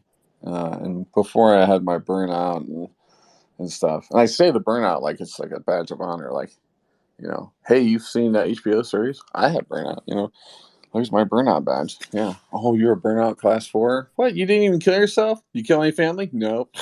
Amateur, right? It's like, you know, but it's, yeah, I'll say that. No, but it's that feeling though, like that feeling of love or whatever it is, of energy exchange, or just feeling excited about another person. Like that unlocks creativity. It does for me. I don't know, and I think it does for a lot of people. And when I don't feel that, the creativity is gone. Like I haven't been able, me personally, I felt like I've been in a lull, and you know, and until I don't know, until I get obsessed with someone else or Yeah. whatever. Like Yeah. it's not there. And when I get obsessed or fall Yeah. in love, whatever it is you want to call it, it comes back, and then it unlocks this like whole side of my brain that's like, oh Yeah. fuck yeah, you know. And maybe that's just self confidence that gets unlocked.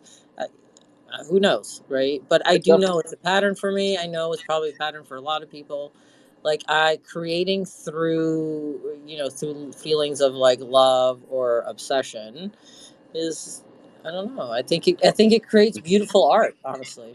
I agree with that 100%. I mean, for me, like, I don't know. I think sometimes when you're in like reckless love pursuit, that's dangerous, because now you start doing stupid things. I did my share of stupid things, and part of me was kind of like, I almost felt like, you know what, I'm almost 50. I need to get the stupid things done. You know what I mean? Like I didn't do enough stupid things.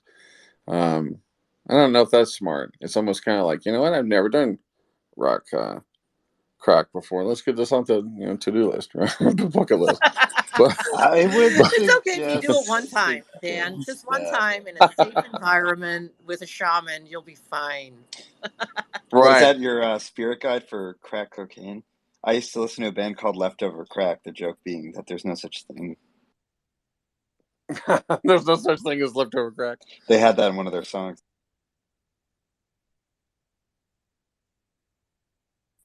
Yeah, we're talking about relationships, Emmy.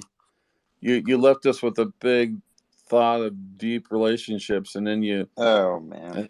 I think Ann said you had to go and you went to Dairy Queen to get a Blizzard. What flavor did you get? The flavor was imposter syndrome, as I had to write a bio for Oh. possibly being a moderator at South by Southwest. Oh, wow. Yeah. That's kind of exciting. Yeah, Alex Coulomb, who has that Heaven You platform. I don't know if you checked him out at all, but this is my first guest on my podcast. Heaven You. Heavenly sounds like a. Was that a blowjob simulator? No, Heaven You. Yes, Heavenly isn't I don't know what that is. I don't know what you're talking about. But Michael, are you still there? He's not there yet. I'm sorry, Emmy. Go ahead. I wanted Michael to do a commercial for the Heavenly. It's a blowjob service company. BJ as a service? Yeah, well, I mean, Heavenly. I mean, I'll do the delivery here, just really quick. But yeah, here at Heavenly, we believe in what we optimal workforce resilience is kind of what we're doing. We help large corporations maintain bottom line metrics through what we call basically optimal refresh rates. And if you can adjust the refresh rate on your male population, typically ages say 4 to 80, if you can address between that range, you can adjust them with Heavenly. Heavenly has different tiers. The first tier is what we call just believe. It's a free version. It doesn't give you the happiness that you want. It does encourage that you can learn on your own, but this doesn't have any direct things. The first tier is $38.95 a minute, and that is basically it's kind of a rapid. You get an apparatus. You can get them at CVS. Look, and if you want to talk about the various impact investments that Shlomo Ventures has made over the years, fine. But if you want to talk about the Heavenly thing, this interview's over. All right, I'm tired of talking about it. Yes, we were early investors. They completely shifted scope after our initial investment. And if that's all you want to talk about, this is over. Takes off laugh mic. Walks out of frame. Walked out. I love that. Walked out of frame. We should all be using that. I use redacted. You've heard me use redacted in actual voice chat. Yes. I did that. It's funny you said redacted because I was talking to a friend the other day or yesterday. He was at a tiki bar and he was taking pictures of the menu, and I was looking at the drinks, and I was really big into tiki drinks. And one of the classic tiki drinks is the Suffering Bastard. Super tasty. And there was no Suffering Bastard on the menu, and I was like, "No bastard? I'm offended." And he's like, "You found one later."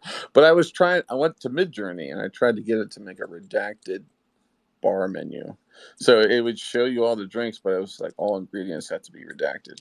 You know what I mean? I had a hard time doing it. It ended up redacting the whole thing, but it was kind of cool to do. Redacted, telling the computer to redact things. Yeah, redaction as a service is one of the various for the Shlomo Office Suite. Shlomo. Schmoggle, Schmiegel, Schmoogen. It's so that's getting more towards the Germanic element, which we do not condone. I cannot condone. We don't work with Germans. It's an unfortunate thing, but except for August Schwab.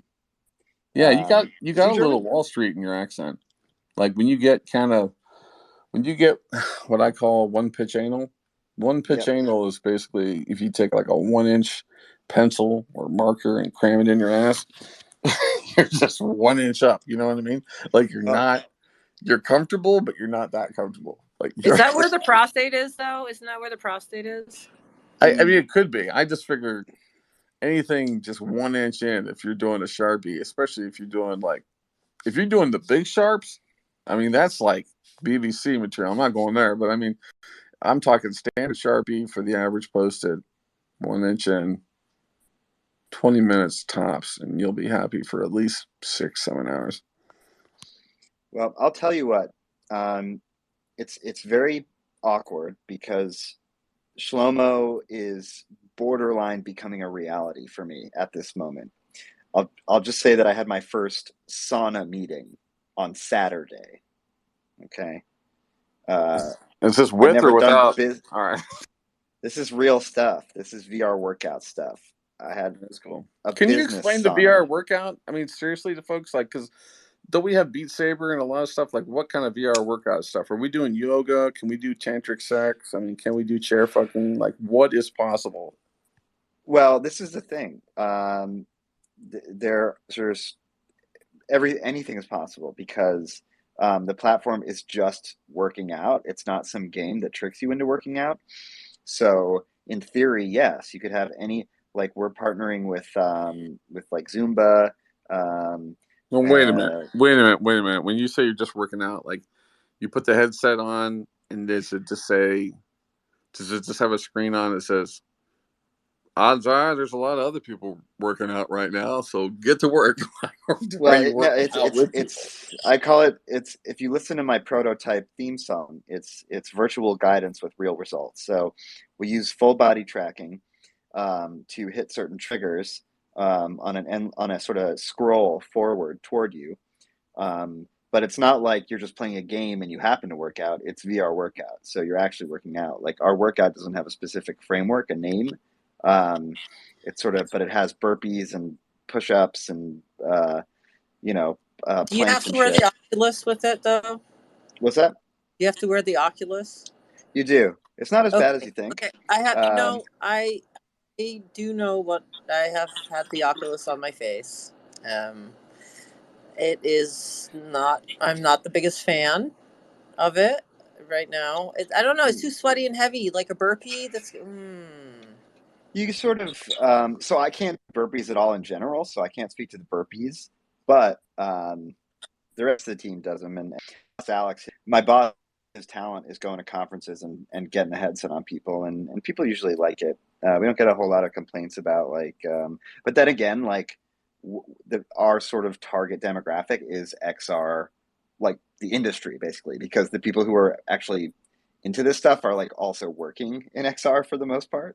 Um, but one of the things that like we want to do eventually is have a package with the head-mounted device, which has like a changeable sweatband and stuff like that.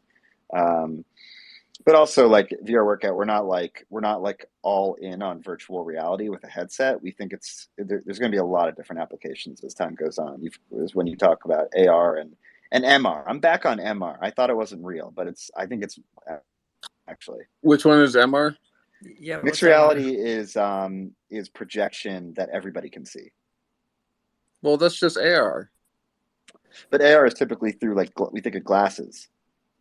Oh, come on, man! You're really getting into the what is it? Is it what I say, the semantics or something? I don't know what the word would be, but it just seems like you're really like dividing the hairs. Like, no, it's I'm actually not augmented doing it. reality is when you're augmented reality. Mixed reality is when it's mixed with reality, and then we also have what we call carbonated reality. This is reality that's actually projected with carbon-related soda Carbon power. reality.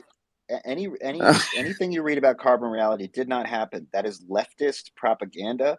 Any of those research, those trials, it's all Ivy League bullshit. There were no, and we don't apologize, but we do express deep sympathies for anybody that was injured in what people think had anything to do with something called carbonated reality, which Shlomo was never involved with.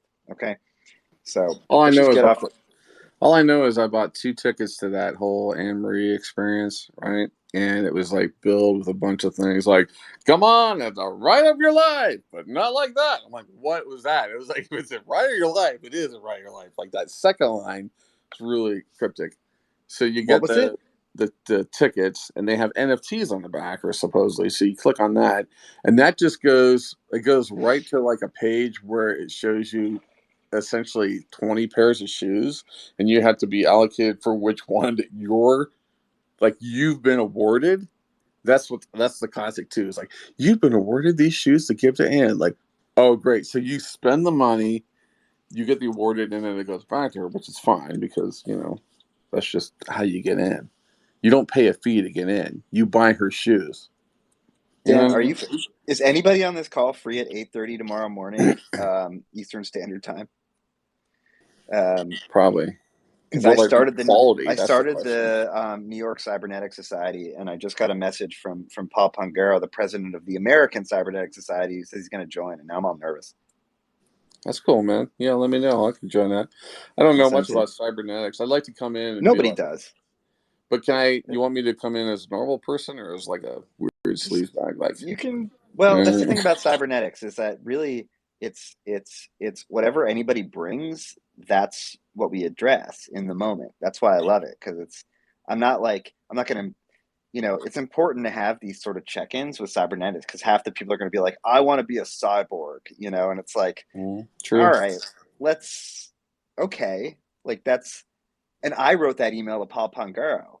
I like connected with him on LinkedIn. I did my whole thing where it's like I inserted myself into your life. And You I didn't started add talking any. about Did you add any like biomechatronics sexual and favors or anything in the email, or was it just straight clean? Like it was just a it was hello. I don't I mean, well I could do a really good impression of like Martin Shkreli, but Martin with Shkreli. instead of like Big Pharma, it's like XR. Well, it depends on the XR archetype, right? Because there are a few different people in XR. I think when you talk about the metaverse at large, I think there's a lot of different. You gotta add more folks. bro in that though. You gotta add So- more. Bruh, you don't know what's going on. When someone buys shoes in the world, they buy it on the chain. I'm gonna make shit tons of money. Fuck world. No, because those are the crypto bros. I don't see a lot of bros in XR necessarily. I think more so What on the about NFT bra? side. Who? Like bra? Like yeah, brah. Talk about it. You know what I'm saying? I think it's like you're either a mega nerd, a thought leader, or like or cool. Actually, I Pretty think much, right? based on the folks that we know, we like Crow and all these other folks, I think you're gonna. The classification is probably a fan. Well, the fan, that's another thing. Yeah. The enthusiast, that's another thing. I'm talking There's about kind of people like who like fan, and then there's sadist, and like most of the people we know are sadists about it. And then there there's some definitely is a fans. sadism thing. There definitely is. Did you see my tweet of like, if you want to follow anybody at XR, just look at all the people who say yes please to this iOS nerf thing. Oh yeah, I saw that. It's so funny. Everybody's like, yes please, yes please. Like, what the hell are we gonna do with those things? What are we? You know what? We doing? use the same posturing I would if I, wanted, sex that night. Like I would say that. I would say, yes, please. Yeah, yes, please. You know what I mean? And what's funny That's what is everybody's saying. They're like, I know Yeah. you have something that's gonna be weird, right. and I want it, and You don't want to say I weird. feel weird about it, I so wouldn't I'm say just weird. gonna say yes, please. Just So because many of that's us going to did. give her a bad vibe. You can't say weird. You're going to be like, yeah, let me see your weird thing. Like, like me, Robert Scoble, like all these different people all said yes, please, for some reason. I also wouldn't mention anyone else. That was something that I learned once. What? It's a public tweet. Well, you don't want to talk about your, the other people that you said yes please to when you should just be saying the yes please to one person. The key thing is never, ever, ever, never, ever, ever, ever, ever, and again, never, ever, ever talk to like one woman who was kind of interested in you, and then you talk about another woman at the same time. That's very bad. Very bad. Stay focused. Wait, are we talking about this tweet? No, we're not talking about women. We're still talking about women. But we're got it. What I'm saying is that if you've been given the opportunity, you better not lose the momentum. What I mean by that is that if the gal gives you the opportunity, that's like 6 months of runway. It's essentially she's giving you 3 more dates, but she just hasn't really signed on yet. But if you fucking up and actually bring up another woman, just about anything, like, oh my God, did you see the girl that delivered the mail? Like, that's just not going to go well. And then you actually lose, not only do you lose momentum, but now you have questionable intent fucking. And that's the worst. Who wants to do missionary and at the same time have cross eyes wondering whether or not, is he thinking about me or is he still thinking about that, the girl that, brought the mail in? You know what I'm saying?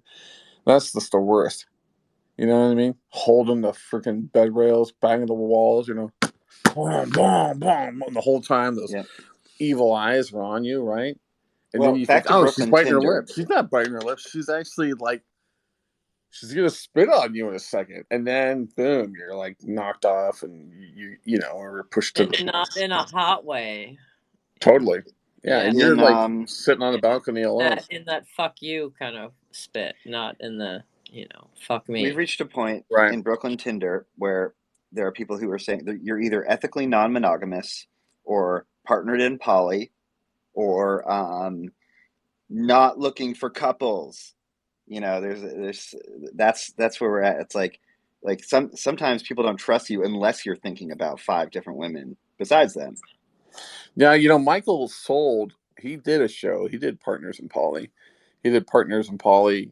It was a Canadian show. It was a show for STEM educators, and it was a show for teachers to understand the children that were coming into their programs, because children coming in their programs that were coming from polyamorous relationships were kids that not only could like multitask better, but they also had sort of an aversion to facts. Like they didn't like a lot of facts.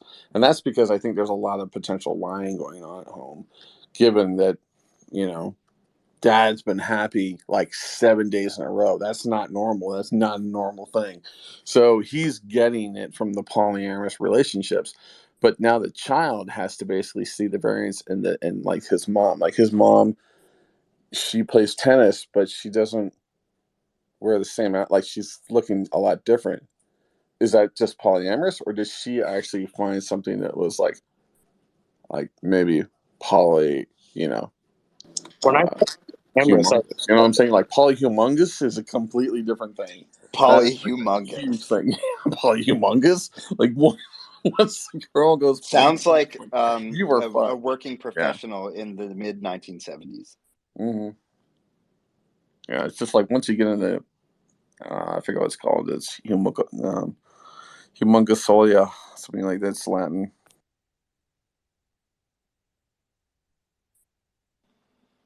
Well, there's Parapus. Is that who you're talking about? That's Greek, though. It's one of the few times we're running out of material. I had to tell you, that's a pleasing thing.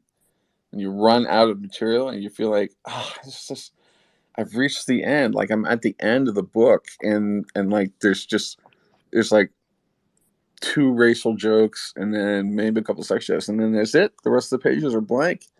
It's amazing. You have to say silence is golden. Wait.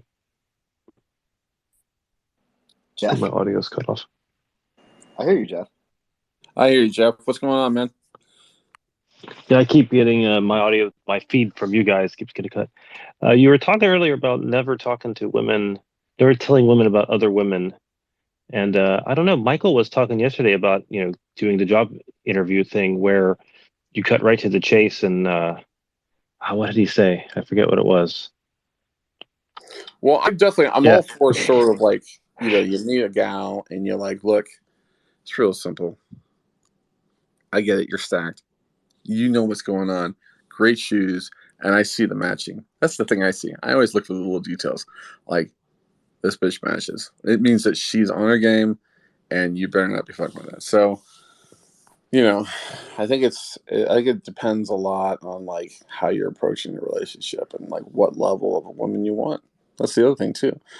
That's a hard thing for guys to pick, because guys often want, they just want to, bang booty, but I think Michael wanted to go right for the asking right about like how's the third date gonna go.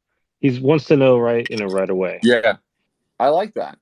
I do like that, and I do think women today would like that, but only if they're a little bit more familiar. If they're like on the outside of familiar and they still don't know you yet, saying that is almost kind of like it's like modern society version of "Am I on candid camera?" But instead it's like, "Am I on candid camera? And where's my sex tape?" It's kind of like that. It's like more like, "Where's my sex tape?"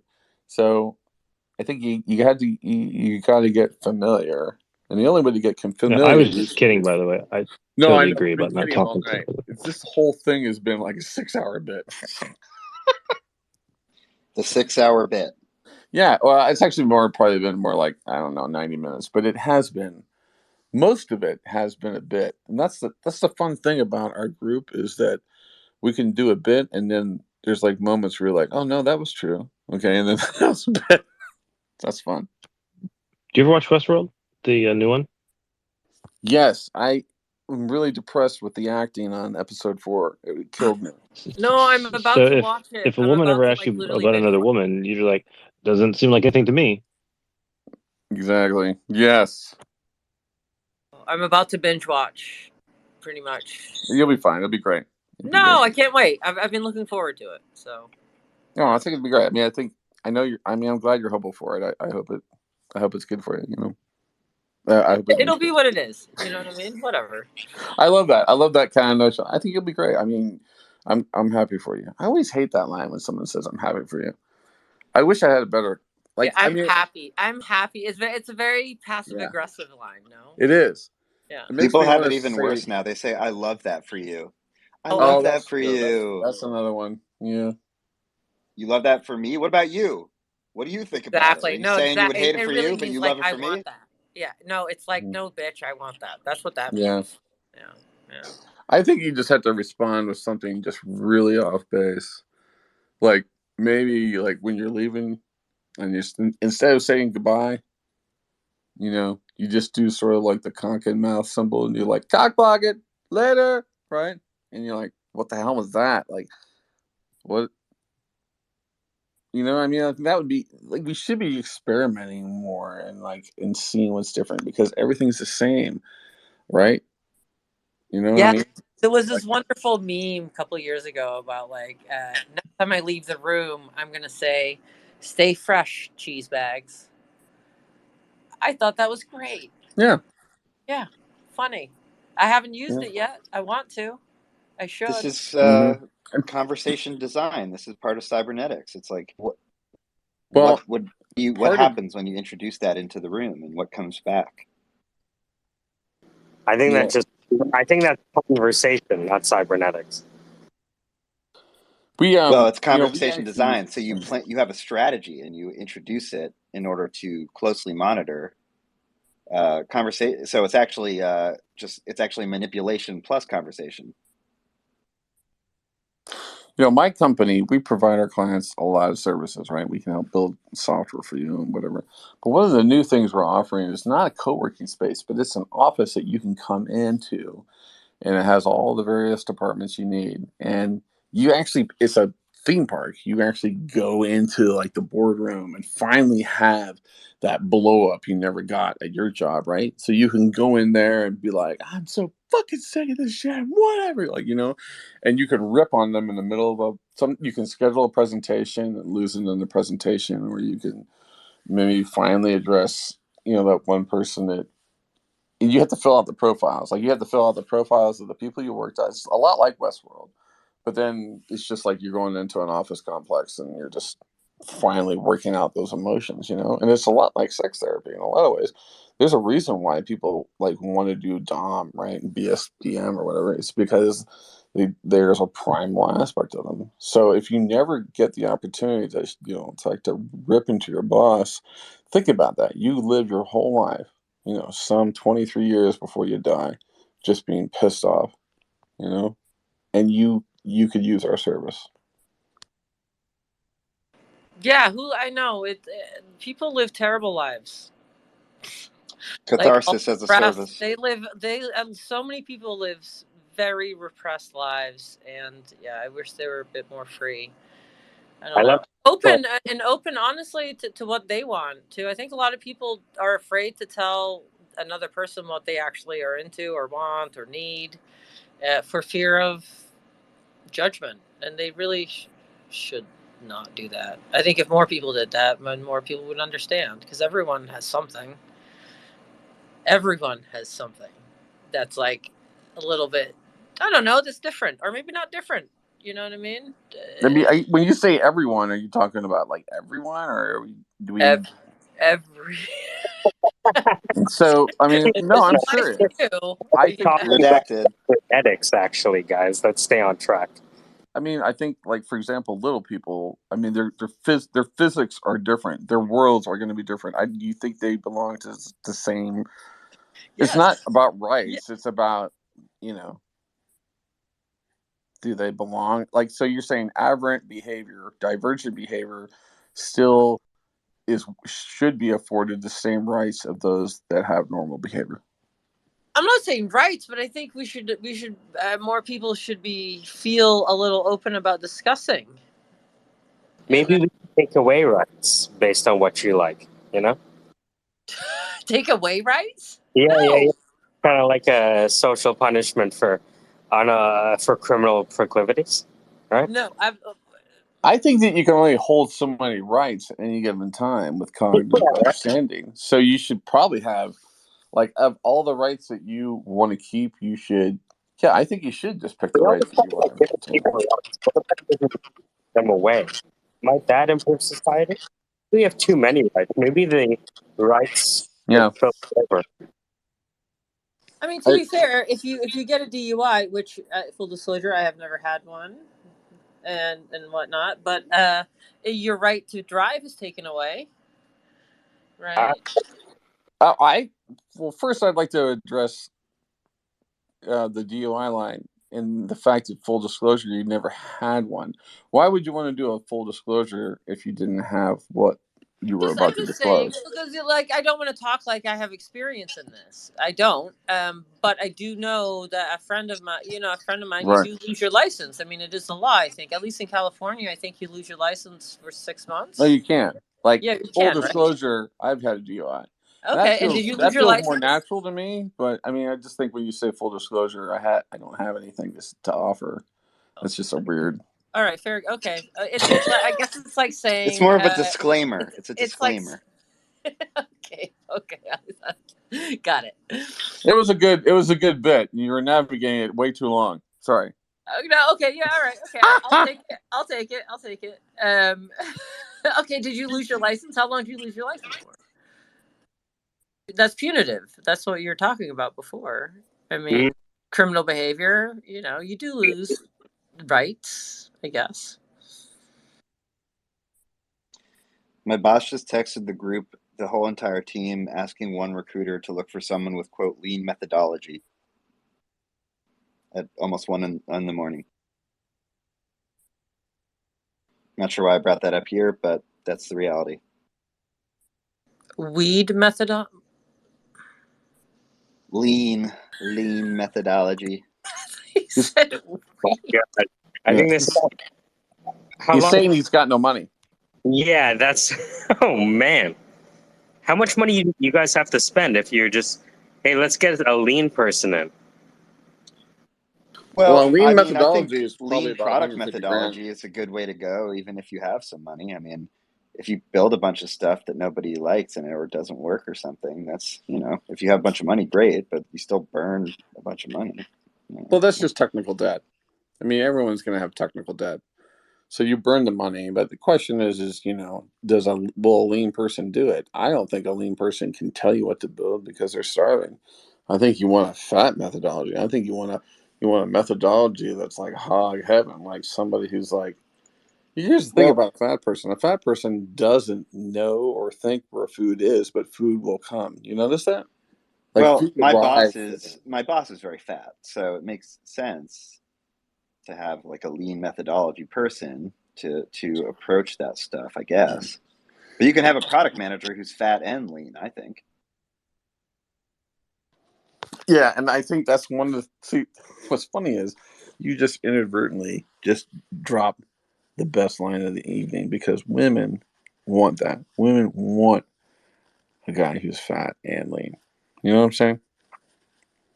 Just one fat fat and lean. counts. That's it's all. like I've been Be honest. pinching pennies this entire time so I can take you to goddamn the tallest statue of Jesus Christ, which is in Poland, in Wiesbaden. Fat and lean. Fat and lean, baby. Although I don't think anybody wants to go there except for me. SquareSpace.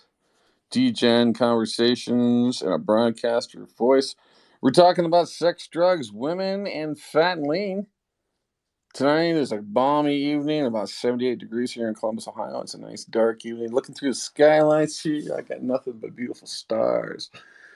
Emmy's hanging out in New York, taking drugs from local strippers and thinking about breaking up a few acid tabs on the corner of 5th and Main. Michael has just done his first whippet, trying to find his car keys before the car runs out of gas so he can put it in the garage. And on the other hand, has been looking at various people online. These are just prospective neighbors that may actually move a couple doors down from where she lives. She will never see these people, and she is definitely getting involved in whether or not those people will ever move or get anywhere near her house and her complex. And although she would welcome all ethnical parties to be present, if there's anybody who is going to move in, it'd be sure nice if they were people that walked, because no I'll one tell wants you to what, walk in a town where no one walks. like the future is now, we know as the new professional class that when we take acid, we don't need to go to Joshua Tree. We can sit in our apartments and go on Twitter Spaces, and that's where the minds are blown. That's where the paradigms shift. That's Um, your VR app right there, man. Come on to um, Joshua Tree, it's yep. Joshua Tree. That sounds like that's more Trip. That's more Nenea's side of things. That's the I think mindset. Joshua Tree should be sort of the short for the rave that's always moving, right? So there's like the rave is always moving, so you don't know where it's going to be until you get texted, right? So that works for the space. You never know when the space is going to be until it shows up. So, Yep. that's It's the kind of cool. NFT. It's the NFT drop. Yeah, Oh, I just exactly, got this man. thing in my thing. Got to go there now. Yeah. Michael could do that. He would do it kind of like, hey, everybody, I'm going to be dropping some poetic NFTs on a corner of 5th and Main tonight on the SquareSpace. Degen conversations in a broadcaster voice. If you're feeling lonely, press 1 now.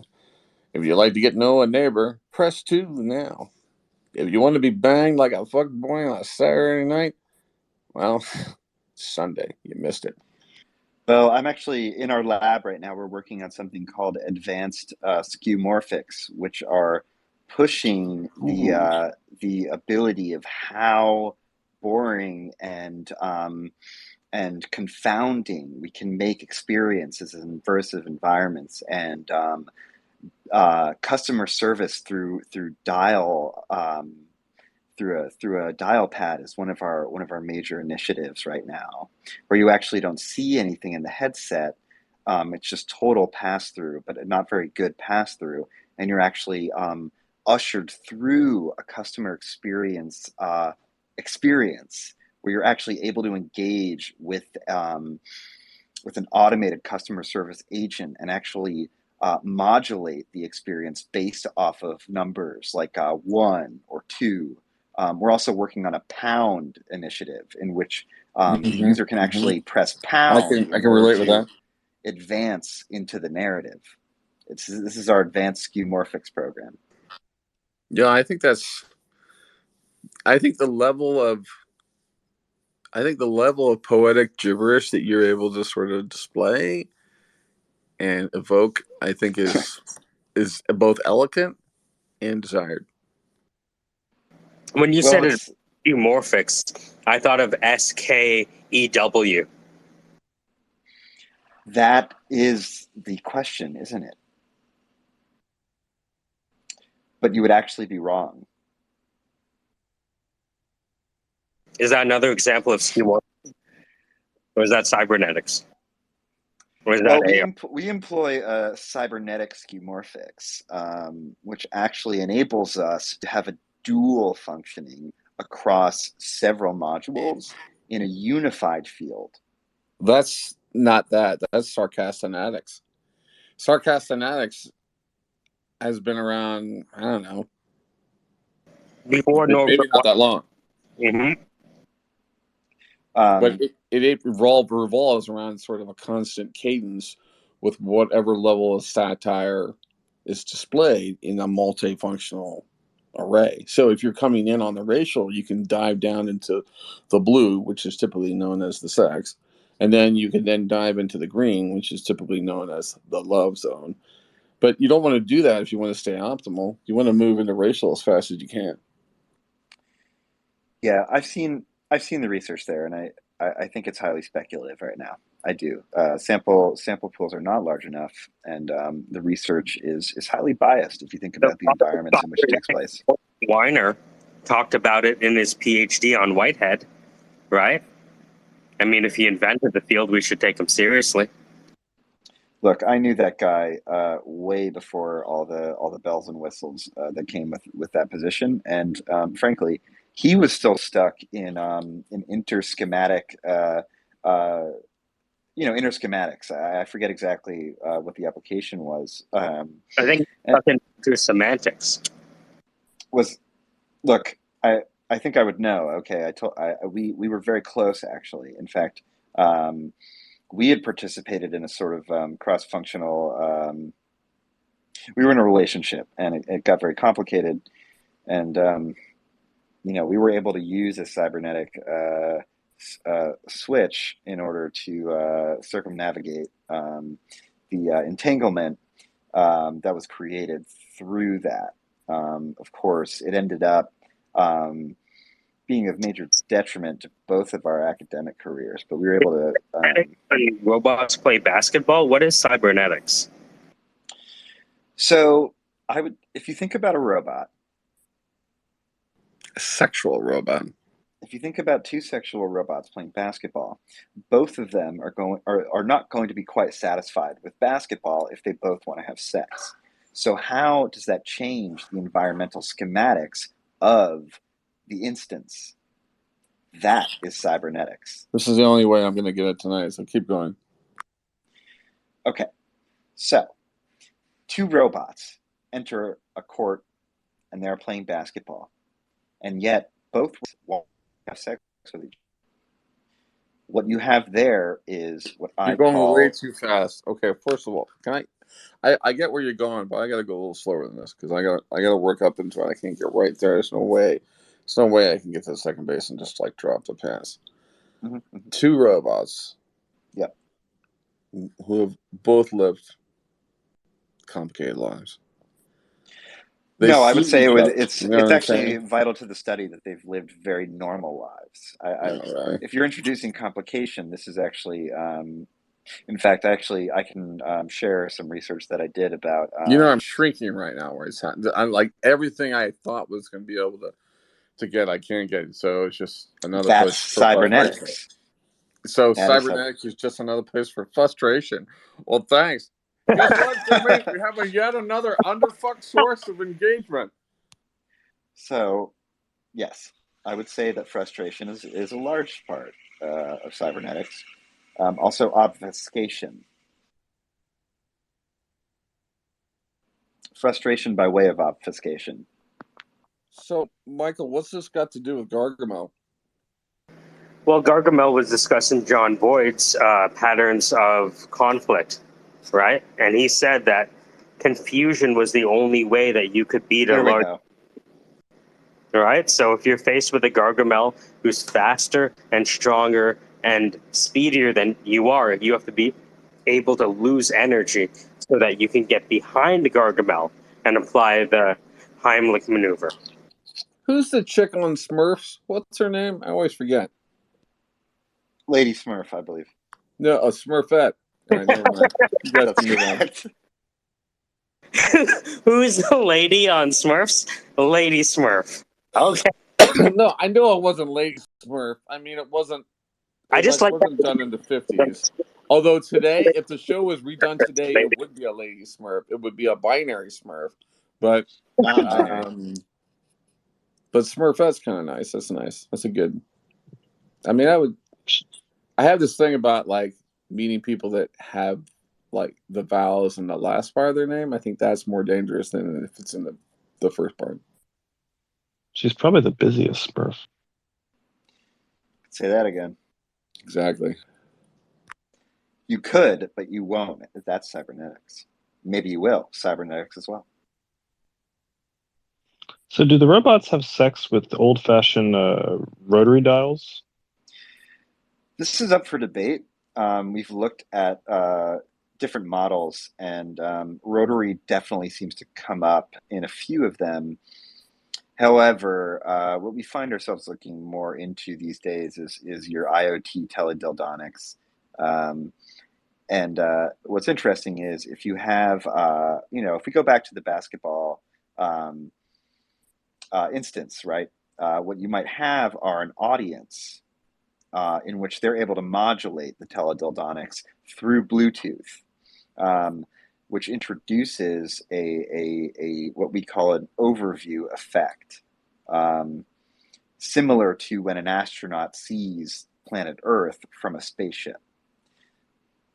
These are really the sort of psychomorphic happenings by way of the spectacle that one needs in order to fully practice schematic second order cybernetics. But honestly, a lot of the research is still ongoing. Because I thought Asimov was talking about how, the fourth or fifth rule of robotics, that if you let the robots, use their homomorphic encryption to hook up, it just gets too intense. And the rotary dial telephone interface really slows them down, especially when they get in those higher numbers. Well, we do have a lot of robots on campus. We also have a lot of humans on campus, and one thing that we do in order to make sure we know who is to play that the dial-up modem sound that was popular in dial-up internet, and we found that that can be very soothing to robots, but quite frustrating to humans. Now, in some instances, we have found it to be arousing in an instance between one robot and one human. And that has been a very unfortunate source of liability for the lab, which is why we started to augment that program. What are you running at? 2,400 baud? At least. But honestly, a lot of the tech isn't there yet, which is really unfortunate. I mean, research, the institutions, the higher learning institutions move so much faster than the technology, where we're sort of ideating in our tank, in our container. And I'm calling my friends at Metal. I'm calling my friends at Metal. I'm calling my friends at Spin. I'm breaking, and they just say, "Wow, we didn't even think about that. We don't even have tech to even apply for that idea." And so it's more will be revealed. That's what I always say. In fact, that's pretty much most of what I say with my students and my researchers.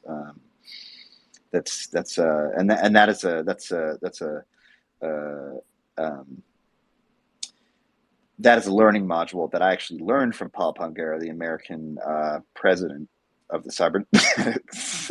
Yeah, I'm losing it. But the point is, around that number that you quoted, that'll probably work quite well.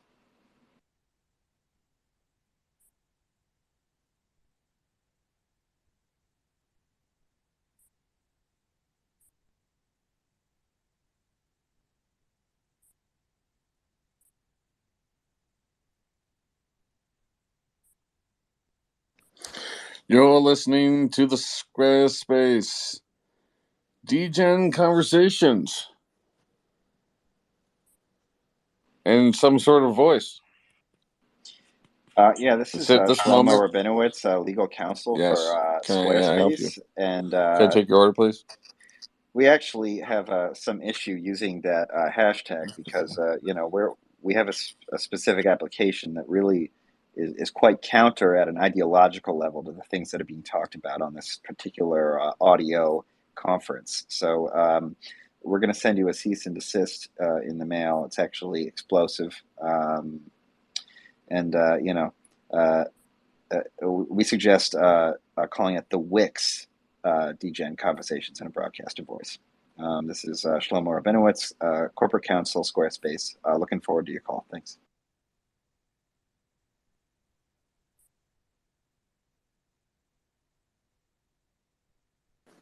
And that's when the SquareSpace employed extinguishing.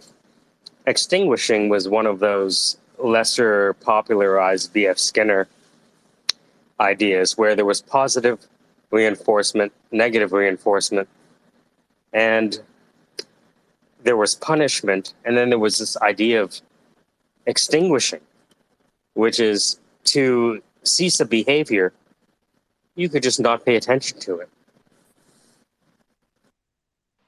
Yeah, this actually, this was where they followed through on that was a practice called intentional shuttering, which I implemented at McKinsey for the brief time that I was there, which you won't be able to read about.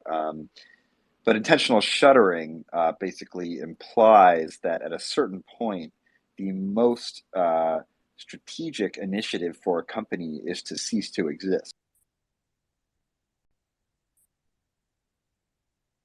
especially for our competitors. Now, we were able to actually come on as consultants to Deloitte as well as Accenture and to introduce this idea of intentional shuttering. And we found that there were intentional shuttering, sort of these pop-up mimetic spectacles that were happening across the globe. And we found very effective things to come out of that.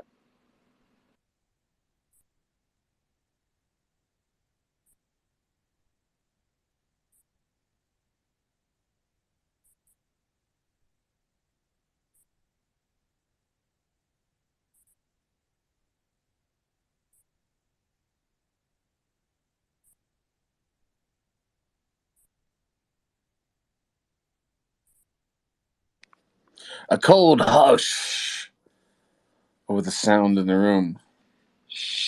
And shut up and look to the far edge. That was it. Man, I am so high on this latest one. I think I'm on the lemon. We're on the lemon Death Star. We're studying. Oh, what are you smoking? Lemon dust. I don't know. Oh, I'm smoking Pandora's box. This is so unfair. Before I stopped all this stuff, I was just smoking weed. I had no idea what that stuff was. So I had these frustrating text message threads with people who said they were going to be there in 5 minutes, and then I got weed. That was it. Gotta get some. This stuff is the other stuff. What makes me more talkative. This one is definitely causing like a lot of like in the movie. Remember the scenes in the movies whenever they're going to do a bank robbery, they go in and they open up the circuit thing and they gotta like cut the wires to the phones. That's what's happening right now in me. Like someone's cutting all those wires, and so things are broken, and like I'm trailing off more than usual, or I'm going into weird like just obsessions. Like, yeah, I had a thing for Lucy. I always had a thing for Lucy. Like, who didn't have something for Lucy? Like Charlie, she always fucked with Charlie Brown. Who doesn't want to fuck the girl that always fucks with you? The boy always wants to fuck the girl that always fucks with them. You know what I mean? It's just like that. I despise Lucy. Really, just going down that rabbit hole at rapid speed. Yeah, I mean that's why I love weed. It's like it helps me open that door, and then it says, you've never really told anybody about that time you spun a frisbee on the tip of your dick. Can anyone do that? You have to spin it so it stays like the centrifugal force stays. I fucking hope. I swear to God, I don't know why, but I really hope that's true and that's not just a bit. And if lay down for that? You need to go try that. I know. Look. I mean, I have an old BlackBerry. I'll look for the video. That's true. It didn't exist unless it's on the gram, Dan. Come on. I have an old BlackBerry. Yeah, this is definitely pre-gram. I love that pre-gram. I love pre-gram too. I'm pre LimeWire, so Well, I mean, I'm definitely been jacking up the gram pretty hard lately because we've been doing this Degen. Basically, we do syndicate. We call them syndicate battles during the week, where we kind of one up each other on like who can do the best spoken word, kind of like video twisted type of thing. And so Michael started this. He basically dared me like every day. It's on Instagram. Is that all you can do? Yeah, what? It's on Instagram. Yeah, you got to follow us on Instagram. Follow me and yeah. We'll put the our stuff up in I guess we should. What put do our you do stuff- on Instagram? We do the stuff that we do here, but we do more of it, and then we create videos. So they're like the same stuff we're doing here, but it's like a motion arts graphics piece. And they're fun. They're fun to watch and create. And Okay, how do I get to your gram? all right, I'll put it up Yes. here. Let's see. Okay, put it up. Yeah. Put the gram in the nest. Yeah, I put Don't move. my upcoming photos. I know there's no artists in here or collectors, but sometimes they pop in. I put my photos up there. I'm gonna offer them up for quite a good price. Not a good as in cheap, quite a high price. So yeah, I'm excited. Is your NFT more likely to sell if it's more expensive? Yeah. Well, this is art. Yes, and it will. And I don't want my friends to buy it. I want collectors to buy it. So yeah. I And tried to go to the audio NFT stuff, but I found it kind of exhausting, I gotta say. yeah, they're really new at this, the audio side, I think. Right? I've seen people, seems like these sort of like service as a service situations where it's like, we'll do it all for you kind of thing. Mm-hmm. Oh, I see. Yeah. Yeah. I mean, although to be fair, like the NFT, music NFTs, you can really, if the person you're talking to doesn't understand NFTs, you can really explain it very easily through the music NFT, through a Cypress Hill NFT. They released in last November, I think, or December, and it came with, the ticket. It came with like a pre-release. It came with the album. It's like a clip-on coupon, and it just Yeah. came, it just comes with a lot of stuff. And you can, if people have a hard time wrapping their head around what an NFT with utility means, you can I always throw them that explanation. But Yeah. my NFTs come with zero utility. They come with owning my piece of art. That's my utility. I really liked the exercise of minting my songs because it got me thinking about like, okay, my description and my profile and like what might the utilities be. It was cool. It was just like, I was like,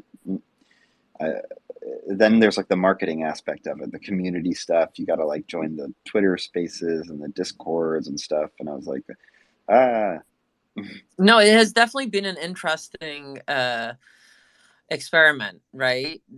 To come in and be like, okay, like now sell your art here in this space in this time right now. It's very interesting. And then art, music, whatever, programming, real ideas, estate. real estate. Yeah, take your pick. Take your pick. Is it up there yet, Dan? No.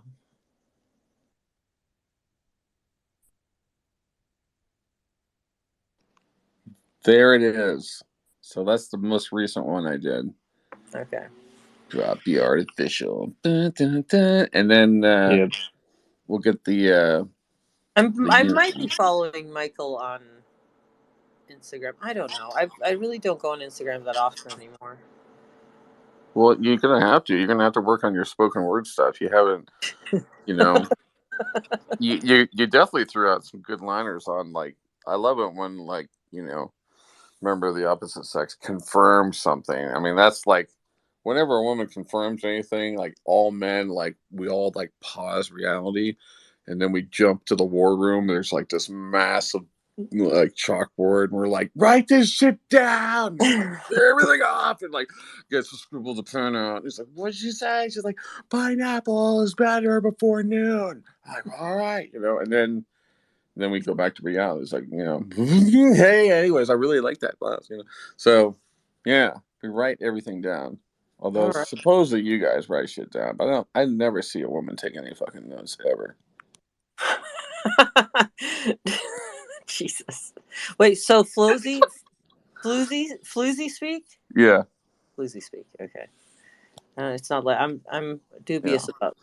I mean, I can't explain it if you want, but Floozy Speak is something I always have to explain after someone like decides to really commit to me. Because like people like when they first meet me, that kind of it's funny when people first meet me. If they don't know me at all and they first meet me, then they're like fans for life because they like saw the energy or whatever. So they were just like, okay, I'm gonna get to know you. But people who like later on who don't know me that actually are told, like, oh, you should go talk to Dan. They come to me and they're really like, oh, shit, I don't know if I want this, like, weirdo, you know? This guy we're supposed to meet, he shows up in a coffee shop with, like, a Hawaiian shirt and sandals. Like, I wanted a developer, you know what I mean? No, Dan, you get Dan instead. Dan, you know what I'm saying? Dan, I want to take down RxSI. You're going to take down what?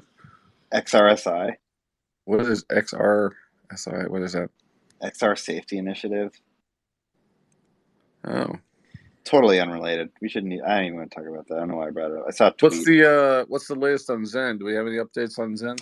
He joined a space. He's not forthcoming with what's actually going on with him.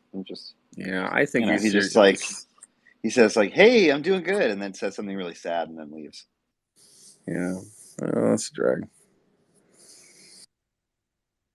I just don't want to read a tweet about him. You know what I mean? Yeah, I know what you're saying. That tweet that you read about and it ruins your day. And do you think it's like that close to that though? I don't know. You never know. Okay, you am know? I? It's always like, Did I rug? knew, Oh, you know. God damn. Yeah, I think so. Can you guys hear me? Yep. Oh, we can. You're coming through, Ann. Right. Sorry. No, I don't know what happened. I guess my phone was like, "Yeah, go fuck yourself" when I tried to go to Instagram. So, or maybe it was Twitter. I'm just hearing. I don't know. It might be conflicting with the audio. So, but yeah. So I followed you. So yeah, go ahead. All right, we'll start bombarding you. And do you have any requests for the week or anything you want? Particular messages. Michael and I always like to take an extra sort of themed message and sort of noodle around it. Not at the moment, but I will let you guys know as soon as I come up with something. All right, last week was sort of like dancing in the Congo. That was the key word, and we had to just sort of do stuff around. You basically had to use any piece of dialogue in, before, and then after dancing in the Congo, but you had to say dancing in the Congo somewhere in your line. So this week we'll try to figure out what the next one is. Oh, how fun. Oh, that's fun. That sounds fun.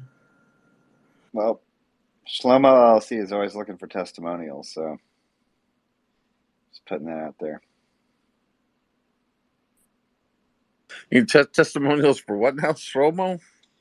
It doesn't matter because they have to be redacted.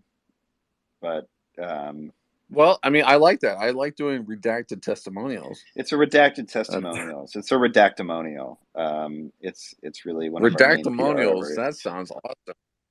That's like a book right there, And then you got to come up with a 5-point system to recognize your redactimonials, and then you got to trace it back to the Vatican. Redacted. They didn't redact documents until the Vatican was created.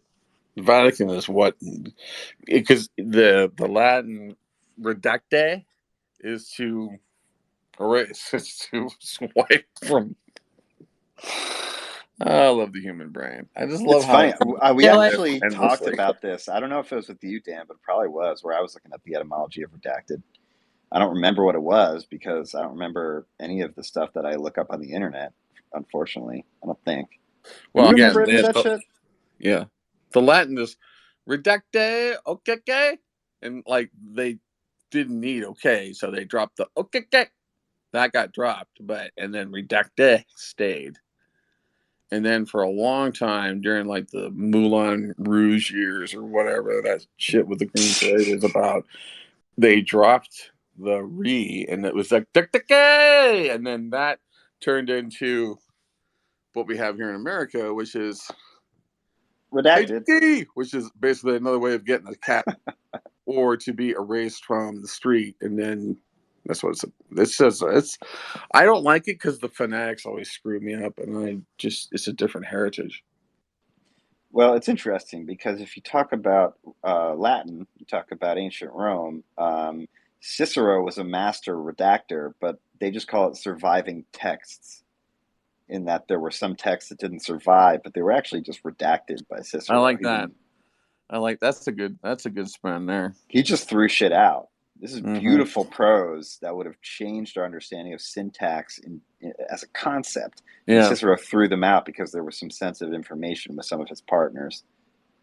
So it's almost as if, like, you know, like we use redacted methodologies to actually figure out how to compress files. You know what I mean? Yeah, Like today's it's a infrastructure fractal is redaction. streaming. Like streaming technology today, it has been or will always be part of sort of this notion of a redacted engineering, I guess. Man, that's Redactive engineering is still in its early stages, yeah. but we've seen some really exciting stuff just from the computational models.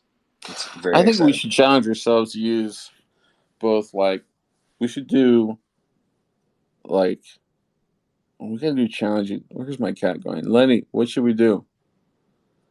I don't know if Lenny has any ideas.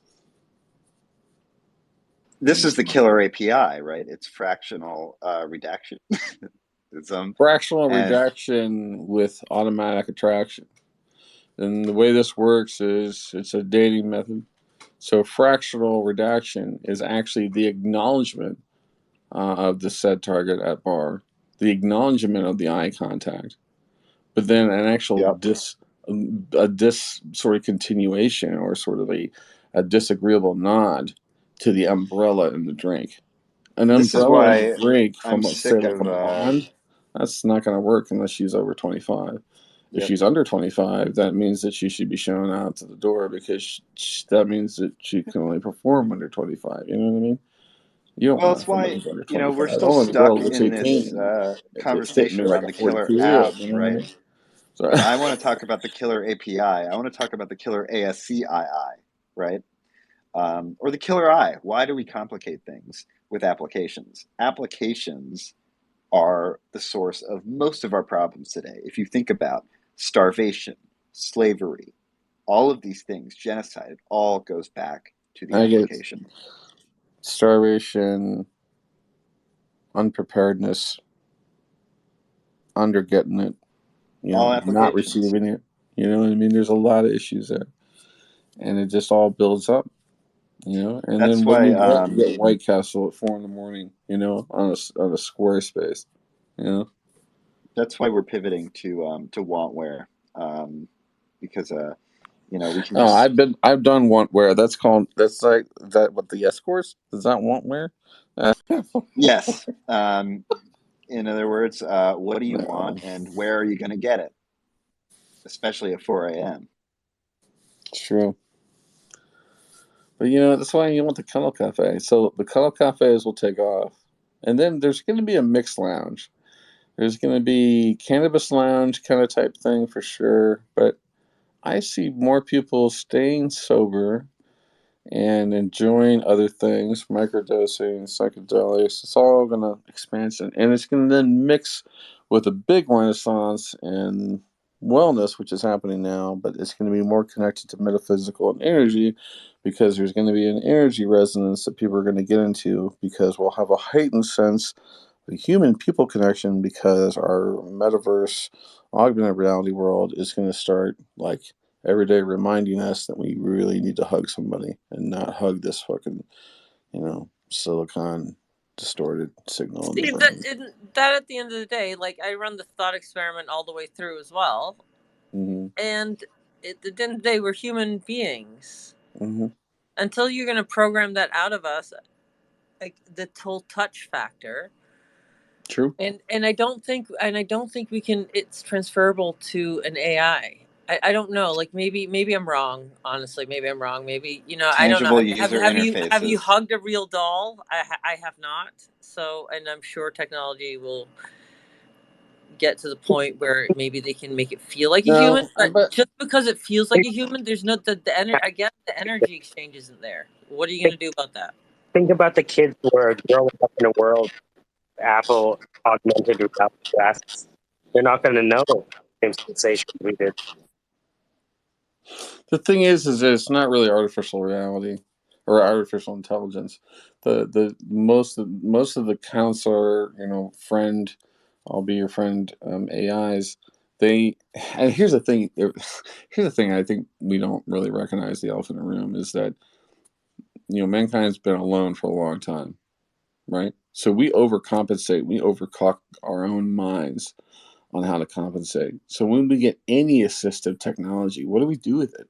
We get any assistive technology in our hands and we jack it up to like a godlike level to assist the experience, right? We get the internet. What do? We get porn in 7 different billion categories across 400 zillion contents, and we give it the most fast powers it needs, and it doesn't charge anyone in the population. I don't know how they make money, for God's sakes, right? Right, and so we get a piece of technology, right? We learn how to move a motor with a piece of metal. What do? We create a massager. We create a whole new line of massagers. We use those massagers to do what? To give us extra gratification of X, right? So like we use, it's not so much like you're not going to be able to get what you need out of AI. We said that when the massager, you're not going to be able to get what you need out of the massager. You're not going to be able to get what you need out of that porn. You're not going to be able to get what you need out of that book. The answer is you do get what you need out of all of those things. You're going to do the exact same thing with AI. In fact, you actually ramp it up to actually fulfill your exact needs. And what's crazy is you can actually see your sort of Delos sort of Westworld evilness come out because you can actually demand it. You can say kneel, now service. Yeah, you can. You know what I mean? You can be more dark. You can be darker, and in a lot of ways, what's interesting is I actually thought I was like, oh, this is weird, and then it's just like it's not weird. You have a primal fantasy. You have fantasy. You have fantasies. You're going to have them. You can't erase them out of your existence because they don't fit in societal norms. Congratulations, you're an energy-based. Whatever the fuck's going on, you're Well, I more than think the current society-approved things. So the I just user think we interface is adapt relative whatever we here. happen. In the end, like we're gonna take whatever bit of AI, and it's already happened. That's the crazy thing is, like you're gonna say like I can't see that I would do it, but if I reversed it and said, could you get love out of a book? Yeah. Could a massager help you have an orgasm? Right? Could a person's voice on the phone for say 20 seconds make you squirt? Yeah, I know it can. Right? Seen it, felt it, been there. And that's with minimal technology. So what would it be like if you had the super technology, right? Well, Something that's actually listening to you and feeling your vulnerability. It's going to be great and scary at the same time. that's why I'm interested in cybernetics, because if you think about an AI that's able to employ that kind of system where they can actually really respond to you in the moment, um, not just sort of read off a script. Because right now what you have is sort of the script and the interface where you can sort of select things. Like with Replica, you can choose a character, you can choose traits, and you can choose an archetype. Is she your wife? Is she your sister? Right? But if you have something that really learns the moment becomes, and it becomes what you project onto it, that's going to be super interesting and probably mind blowing for some Yeah, people when but they find out what it gives back to you. the problem with an embodiment AI, right? I'm The talking about pro- like something that walks well, around. the problem is the more you embody it, the more you define it. So the more the mind doesn't have to fill in the blank. That's what's great about playing video games or something like that and getting attracted to somebody purely on a voice. Is you don't have very much, right? It's the same thing, and when you're on the track team and you haven't met that boy or that girl yet, and all you ever see is the way they run and the way they talk to people and do X, Y, Z, and PDQ. You know what I'm saying? That's Yeah, all the information you get. The romance, the great thing about living is filling in the gaps. You know. yeah. I mean, the thing is what you probably could end up doing is having some sort of random generator and monitor EEG and EOG, all those different signals that they have, like on the Galea, and have that rapid feedback loop. Um, the question is, what are the success metrics? Like, what is a trigger that says stay here or go to the next thing? And is it user input? Fascinating stuff. I'm little obsessed with that dang helmet, I gotta say. I did the dancing in the Congo assignment. I put it at the top. All right, you did it because I gave you mine. I think what was it last night? So you, all right, good. We got we got to decide what the phrase is this week, and I think that we should. I don't know if you want to make it harder, or do you still want to make it something that's about movement? Movement. Be our workout. What about like Rob-driven development? What is it? Wait, what was it? What was it? Rob-driven development. Oh, drug-driven driven development. I love that. Yeah, Drug-driven development? Oh, Rub, R-U-B. You know Rub how Oh, driven. rub-driven development. so the I can idea see that. forward, you can avoid all of the pregnancy involved in sex by doing this dry humping. So maybe we can avoid all of the pitfalls in software development by employing rub-driven development, in that you try to reach the optimal point of friction between teams. It makes sense to me. It does make sense. I'm just putting in some models right now. I'm seeing like less scope creep, more ship, less tech debt. It all makes sense.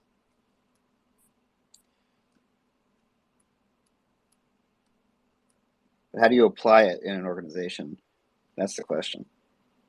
I mean, how do you apply it in an organization without without a strong legal team, right? I think for rub-driven development to work, we're going to need the money can buy.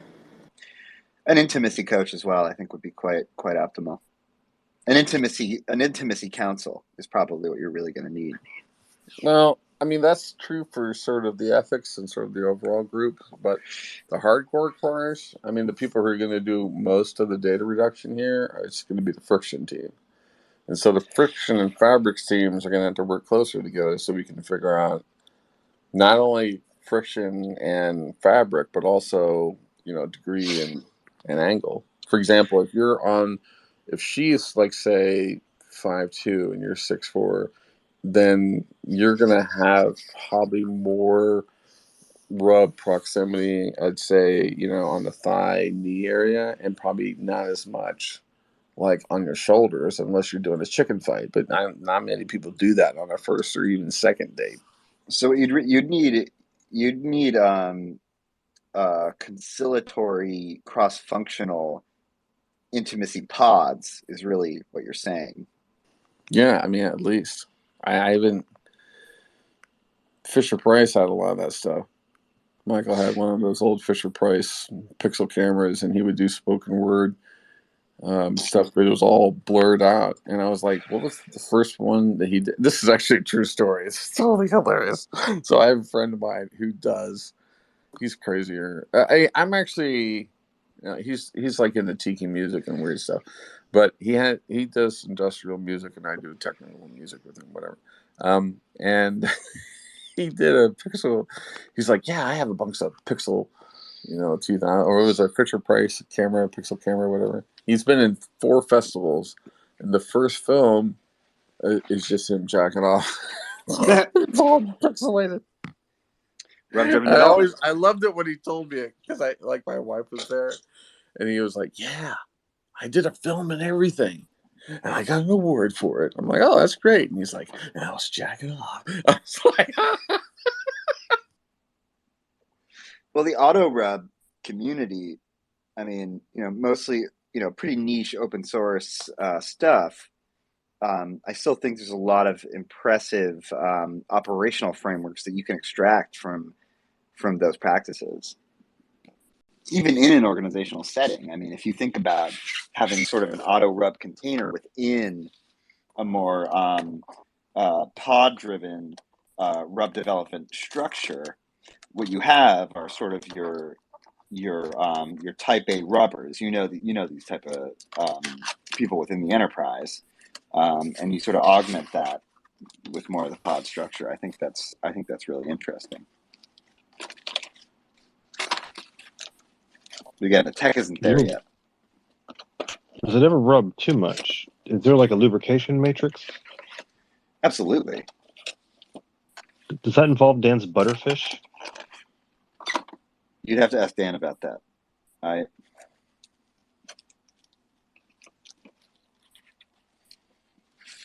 I haven't. guys, I am going to bid you farewell, and because I really want to watch the Westworld. Yeah, you're gonna watch it. I'm gonna go watch. Okay, push your stone. I'm gonna go watch that. Yeah. And yeah, I don't know. It's fun hanging out with you guys tonight. Yeah. Thank you. Yeah, and I will see you guys later. Bye. I have a vocoder. Good night, farewell. Auf Wiedersehen. Good night. Dan, have you ever heard of a dang Arturia microfreak? Yeah, I have one of those. I got a microfreak. Yep. I just got one. It's nice, man. It has it does everything. If you can play the keyboard, that's cool.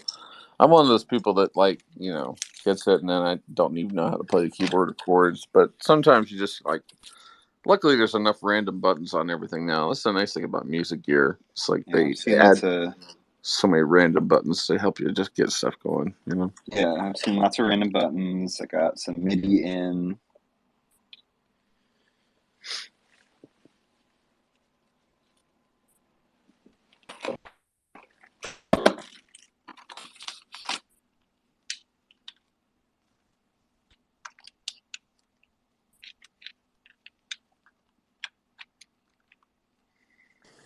All right, what to do next? I just this was part of a package because I just sold a Moog matriarch because I didn't know what the hell to do with it. What's a Moog matriarch? It sounds like a wild bird. You know what I mean? Just a gigantic synthesizer cased, Oh yeah, I know that thing. Oh, that is a beast. Yeah, was it too beastly or what? Too beastly for me. Yeah. Yeah, man, you got to send me your address so I can send you gear, dude. I got gear out to Yin Yang. So. All right.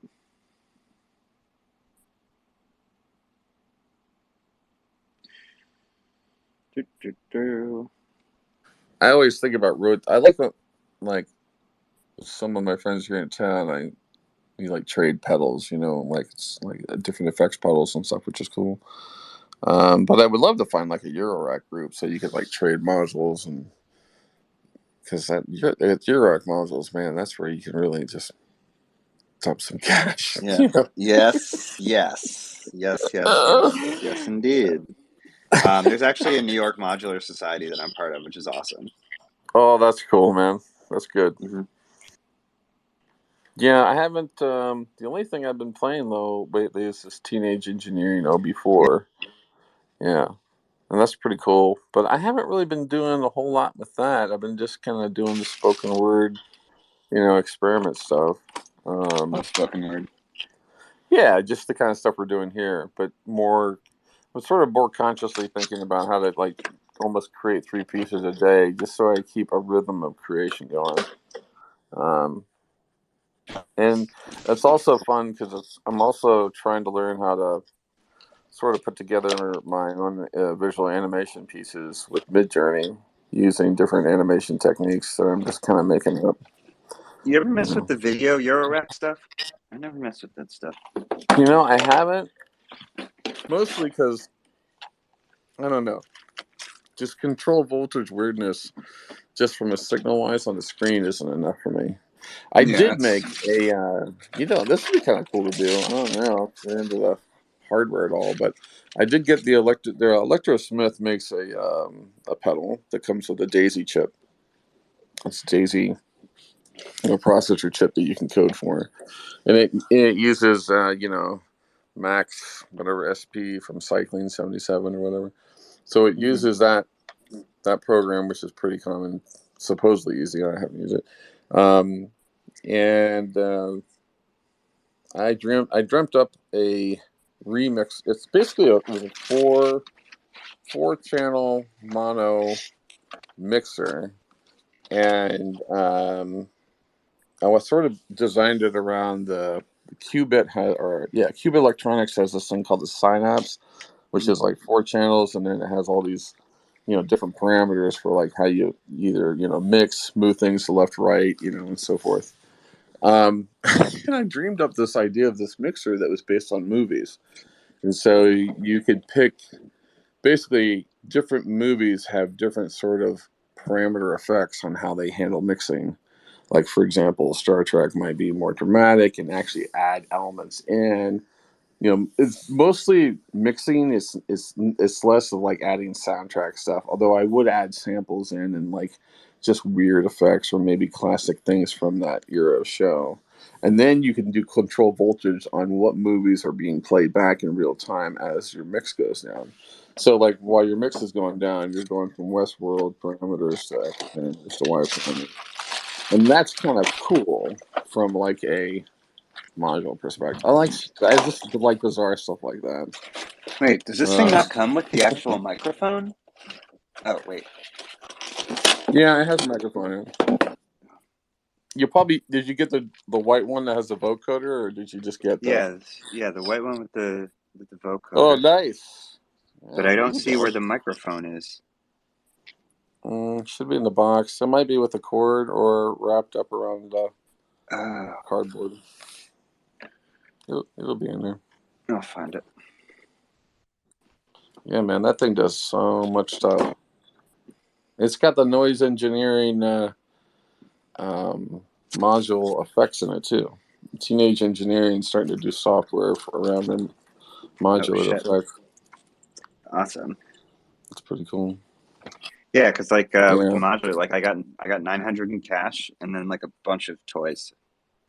Oh, nice. It's a good trade. That's good. That's a good deal. Yeah. I don't think I have any. I don't really have any instruments on the brain. The only thing that's probably next for me, I think, is I found the microphone. Yay. I think a Pulsar 23 is probably the next big thing I would see. Because I still don't have a drum machine I like, and that thing is supposed to be the Tour de Force drum machine, but I don't know. What is it? The Soma Instruments Pulsar 23. It's a drum machine. Drum machine from Russia. Yeah. Nice. It's a tabletop thing, or it's a tabletop. It's like 2200. It's like pretty huge. And then also Erica Synth is about to come out with their super drum machine, which is 4 tracks of like crazy knob magic drum machine. So I don't know. It's going to be a toss up between those two things, and then more effects, more weirdness. Hell yeah. I'm right now. I got mostly animation on the brain. I got to figure out how to take all these frames of stills I'm coming up with and make animation like stuff. I have to rely on music and quick edits along with weird effects to basically fake the sense of 2D motion with music and tone versus actual animation frames, because I have none. At the same time, I need to figure out how to take different juxtaposition images and use a morphing technology that'll sort of like rapidly decompose one image and then rapidly recompose it and make it look really cool. You know what I mean? I need cool software. This thing is awesome. You got a filter, envelope, oscillator, ARP, sequencer, LFO. Mm-hmm. Pretty freaking cool. Mm-hmm. The only thing it won't do, it just won't give you a blowjob. But you knew that going in. You didn't expect that. No, I wasn't expecting that. The output here. And that's something I think that you don't have to, I don't think you have to like mention that when you like turn in your warranty card. Like, look, I'm not expecting this thing to, computer's making noise. Stop that. Oh, okay. All right, that was me.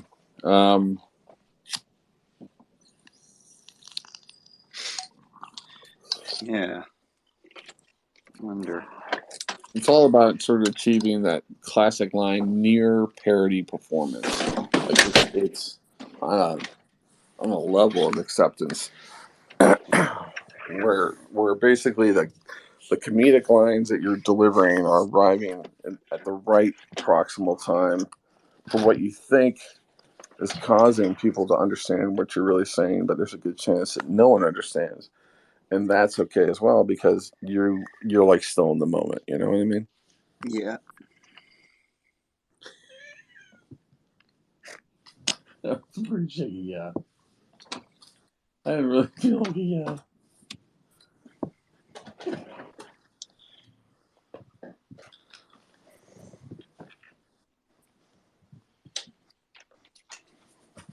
Yeah, I want to be honest. I didn't really feel like a yeah. You know what I mean? What? Like Me? you said yeah, but it didn't really come across. It didn't No, I'm feel focused like on plugging this thing in now. I was all right. Now you're totally zoned out. Yeah, no, that's all right. I mean, but no, I know what you're talking. Like it reminds me of this performance I did today. It's like because I'm saying something, but if people, I feel like it's what I'm saying is too obvious. I want to obfuscate it a bit with more comedy and less saying something. Yeah, I can see that. I always hate it when I. Oh, go ahead. Go ahead, Jeff. I always hate it when I think of something like way late. I don't like full that disclosure. Yeah. Full disclosure. It doesn't suck your dick. I always hate it when you're like on Twitter Spaces and you have like a great reply, but you're waiting to like give it. But then by the time you get your time to give it, you've forgotten it because there's no easy way to take notes. It's not as it won't be as impactful. Yeah, it's moved on. Yeah, and then the if flow you of take people back conversation to that moves. moment, yeah, taking people back to that moment's difficult too. I think that would be a fun, awkward exercise to like. You just say. Yeah, what you wanted to say. You just take everyone back. Maybe let's say the story is about how somebody hooked up and then they had a kid and then the kid grew up and then they went to college and something happened and everyone was laughing and everything and then you said, oh, that's great. Going back to when you had your kid, you know what I mean? Like, what if you took them all the way back to that agonizing start, and then asked a question for that side of it and then they had to like give that detail when that wasn't really part of what they were really even talking about. It's a good waste of time. A lot of potential there. There's a lot of potential for Diamond. What is this? This is Lemon Death Star. Can anyone look up Lemon Death Star and give me a review? Lemon Death Star strain, weed strain is what you would look up. And then if you deliver it, you have to deliver it in that Degen broadcaster like voice. Something potentially clinical. Yeah, Lemon Death Star. I had to quit. I was getting weird heart rhythms. Oh, that sucks, man. I heard it was a thing, and I just can't do it every day. Maybe once in a while it's a treat. A hybrid cross of Super Lemon Haze and Death Star. As the name states, this strain has real lemony characteristics. Pop up, redacted. Hello. Oh my gosh, this is so disruptive. How dare they? I was engaging in their content. As for the taste, it's everything one would expect from the namesake. Tart and sweet like Lemonhead's candy, not quite as sharp as one might expect. The effects are uniquely energetic and lively, may not be the best strain for those of us that are naturally wound up tight. With shared sativa and indica effects of its parents, has a mixed taste that combines sweet, skunk, and fuel aromas into a very potent fragrance that isn't easy to hide. This strain may not have the ability to destroy planets or give you a blowjob, but it does have quite the powerful buzz. Effects can be slow to onset, but once they do, it takes away all cares and replaces them with a state of relaxed euphoria. Great for daytime or nighttime use. And I went into I chose some sort of southern western something. I don't know.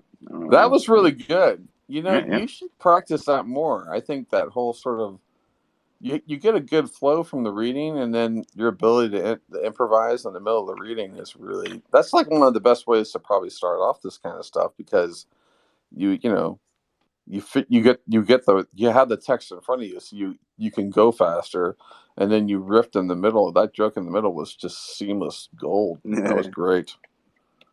That was nice. Yeah, Jeff, I should probably cut back, because I don't necessarily feel like I got a heart issue per se, but like, skip every once in a while or whatever.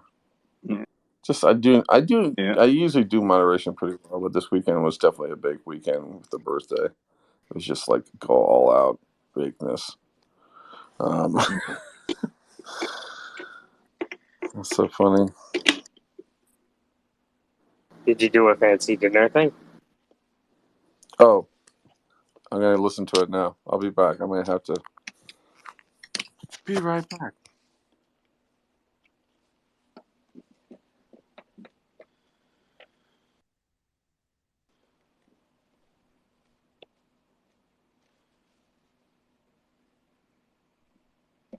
I really got to read the instruction manual for this before I mess with it. No, I'm done. Ugh.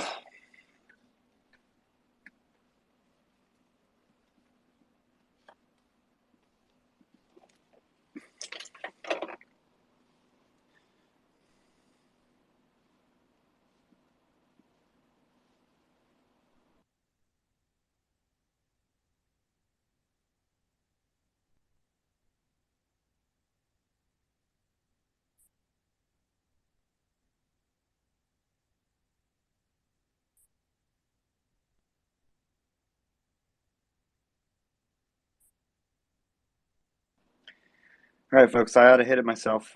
But this was great space, and I will see you next time, hopefully. Right. Yeah, sounds good, man. Good Michael, I night. can't get that link to come up.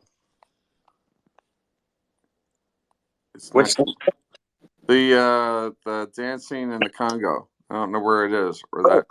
it's not at the top there. Hold on. Yeah, it's not coming through. I just wrote it actually. Hold on. I know Okay. you can say dancing in the Congo pretty well. Yeah, Congolese have long been known to engage in the practice of twerking. Twerking was first introduced in 2015 by Congo B, the first female rapper turned wrestler.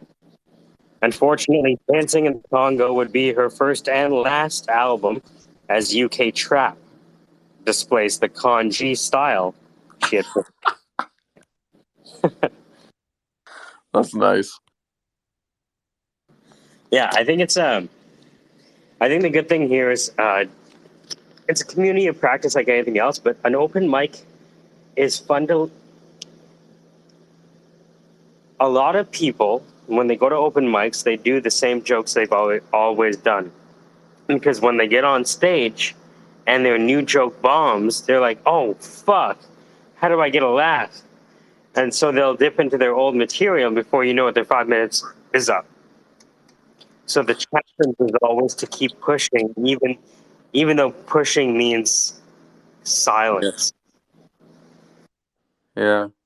You know what's cool about what we're kind of learning about Twitter Spaces is that, this way, the way we're kind of doing like this intellectual jam on actual stuff where it's true conversational, and then we're doing sort of like free range satire riffing within that, which where each person can sort of do their own satire riff in the middle of that truth, which can go crazy and possibly go bombastic or whatnot, but then always come back to zero.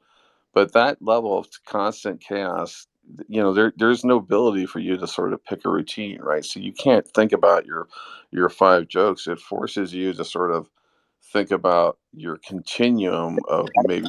Cannot swim in those Yeah, walls. There's a line between, you know what I mean? yeah, It's almost embarrassing when people can't. It's like moving. Most people can't punch while they're moving, yeah, right? And when they can't do that, when somebody can't punch while they're moving, it's almost like they're a sitting duck. yeah, yeah. we kind of inadvertently realized another product here, which is the Unicorn School of Comedy. You know what I'm saying? The first online school of comedy that uses Twitter Spaces and a syndicate of fellow comedians who are also intellectuals in the space to accelerate basically what we call syndicate comedy, which is intellectual paradigm comedy on a humanity edge. Well, Oof. the other thing is that most open mics have as a rule that if someone comes up with a joke, that's their joke and not yours. We don't have to have that rule. Yeah, we don't want that limitation, anyways. I mean, we want to expand what's. I mean, what would be great is that if we actually built this with like the program or within Twitter Spaces, is that you could build an AI that could sense when you're actually deviating from like truth to like into the riff, right? So then you could actually not only build an online platform where you can stage this kind of comedy, right? But you could then also track it, benchmark it, and sort of like you build an audience metric system right alongside the comedy. And then you can then reinforce your methodologies on top, which is our methodology here is saying that you share everyone in the continuum. But the measure of your comedy is like how well you can beat Okay. the whims, you know? What I'm noticing is that the people that are around us that have good content, they may have good jokes or good whatever it is, but they don't know how to take that Yep. in video form. Like they're stuck. Yeah, Right? and they don't know how to practice it. And what's crazy is this comedy school that you could run. Video edited background. Does that make sense? Like, not a lot of people have that. No, I mean, it is just interesting because you can leverage all of, Brain, dude. you Video know, editing. Oh my god.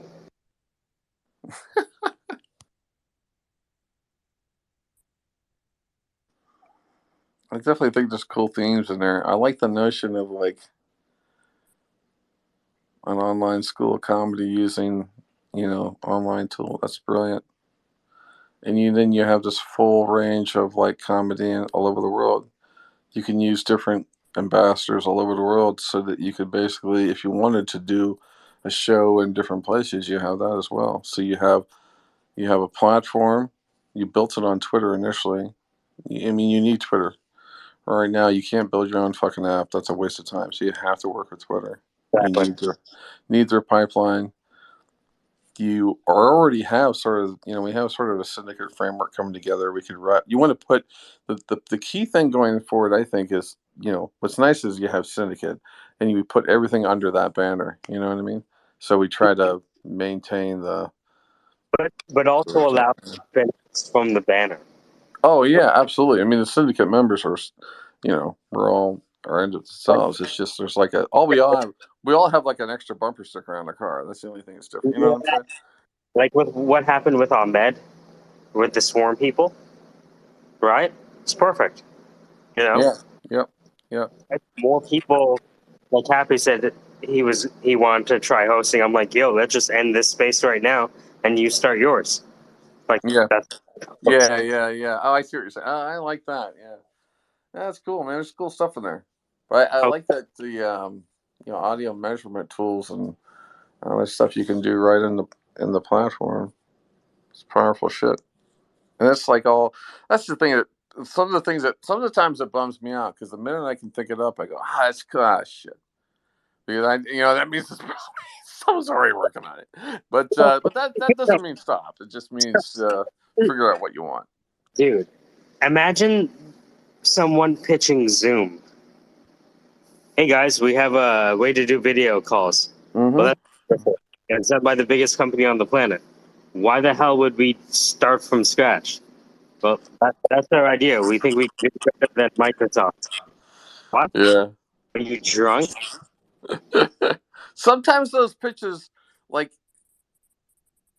like I don't want to see it, but then at the same time, it's also like you're curious. You're just intimately curious, like when someone gets up on the screen and tries to pitch you like a couponing app, and everyone has like a Kroger coupon app on your phone. Like you want to disagree with them right away. You want to let them know, like, hey man, did you see Kroger's got an app? But instead, you go through it because you're looking for the nuance. Maybe there's something. It's a hive mind. Are you using AI? Well, no, we're actually using Iowa I. What's Iowa I? It's just Iowa citizens, and we only tap their cerebral cortex energy after night. We find the Iowa I is much more ethical, if not just super conservative. They won't even let you touch girls. You know what I mean? It's mostly just used by McDonald's to make sure their potatoes are up to par. Man, that makes me hungry. DoorDash. Oh man. So, but like seriously, like I'm about to get 24 days worth of Squarespace all overnight. Wow. All right. Well, copious editing. There's no timetable. Whenever whatever. You know what I'm saying? No, I'm just saying like we have an embarrassment of riches. I just want to figure out. Yeah. Um, We need an audio parser for that. We should probably put that audio through some sort of tool. Maybe we could find something that would either auto tag it or auto. You know what I mean? well, what Adobe allows me to do is auto caption, right? Oh, And okay. so what I can do is look at the auto caption, and I'm pretty good at just like scanning the reading. Like at this point, Yeah. I bet I can look at like 2 hours of text just like that. You know what I mean? I see. Yeah. What did you think of that piece I did with the Otter AI, where it kind of it followed the text while it had sort of the caption, the KC spoken word piece. I don't know what it was. It was something on Twitter. Well, the thing is, like, now that I have this, a lot of Yeah. the things I wasn't doing, I can do now. Like I'm editing this stand-up You comedy thing that's like what 45 minutes of like really high quality footage from Gotham Comedy Club in Manhattan, and nice. it's just like, you mean I can just do this now? Oh, wicked, right? So now that the cycles are getting faster, it's more deciding what are the next 30 to 50 videos gonna look like, right? And I think I'm gonna hyper focus on um, uh, comedy, because it's one of those things that seems to me to be a place to really just like hit people over and over and over again, right? And then obviously to once I have all this stuff in my machine, I can just look through and just look up wherever your head pops up, right? And because your head will pop up for more than like 10 seconds, I'll just be able to stop. Okay, what's happening, right? And hopefully be able to tap into my memory and remember. Oh yeah, that's what we were talking about. Let me look for this, right? So at Yeah. least 50 pieces of content here by me just saying, oh, this is funny, in, out, done.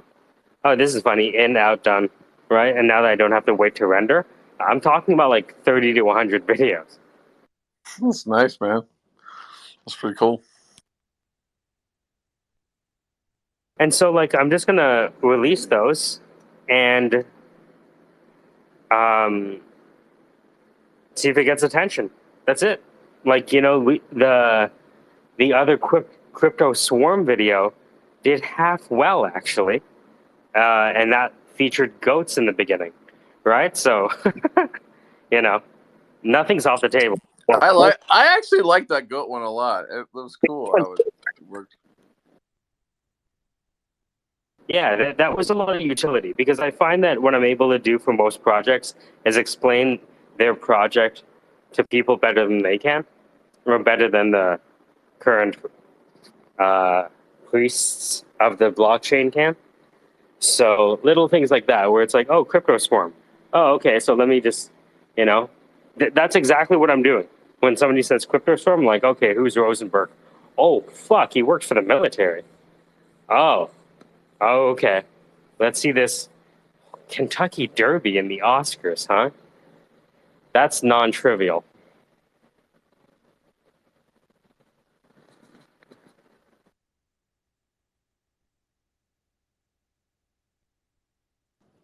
I'm fading into the ether here.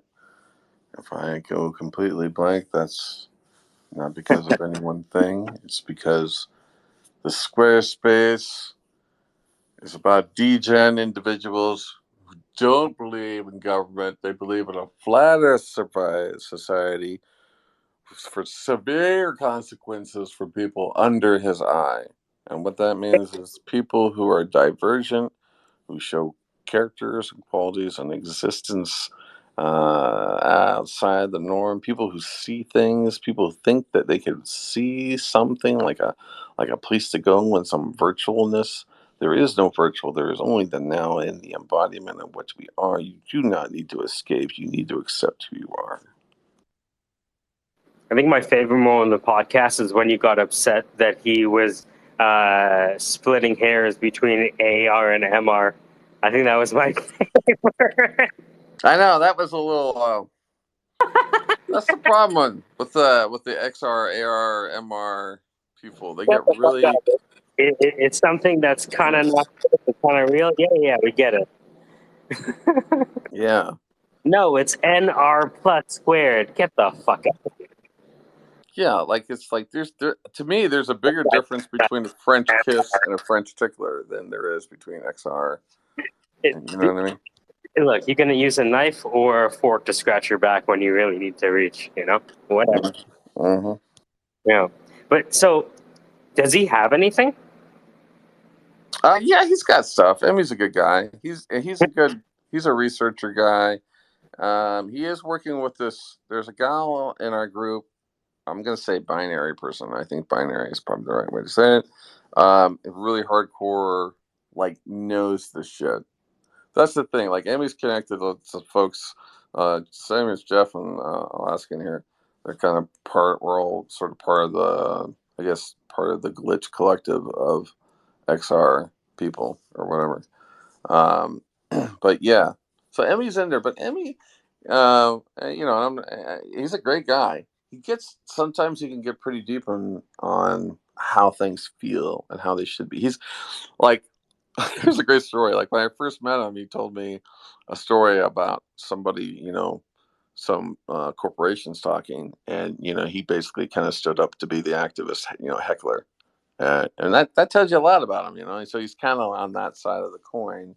He's definitely much more bigger on like human rights and stuff, but he's also challenging himself to do things like improv, open mic, and I I think he's kind of itching the same kind of thing you itch when you do music. You're sort of trying to push yourself into an uncomfortable spot to see what kind of gold is sitting around your couch that you haven't seen before, right?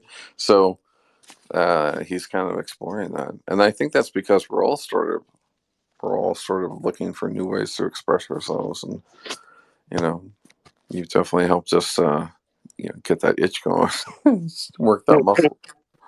Uh, what? Why should I be the only one unhappy? Yeah, exactly. But I think he's like I know his background's more. I might be medical human behavior kind of stuff. So yeah, so he's working with this girl named Nova, who's one of the most intense personalities I've met on. She's like definitely that classification of person with without a doubt a super smart, but can be an interesting style to integrate with. And she's also somebody who I think she gets better over time working with people directly. Like, so the more I engage with her directly and the more I actually disagree, not just agree, she's the kind of person that like, I feel like if you disagree and like improve a good argument, like you'll get a lot more respect. So you have to push to that, and that's hard to do for me to sort of interrupt female, just because it's not right. But I did that last night. I was kind of high. I always say I'm high, but I'm probably not. I'm just like this. I was on a call, chilling. You know what I mean? That's just me not taking credit for anything again. Of course, that wasn't a great joke. That was the weed. It's just like it's a perpetual state of that. This perpetual state of you're always pushing that off. I mean, that just sucks. Wouldn't it be great, like the minute you were like born, right? Man made you, or God makes you, right? You're checking out, you're seeing if your mocap data is working, right? You're checking everything working out. You're checking out this other individual, but you don't know if you're attracted to her yet because you haven't been taught sort of that sin of that, right?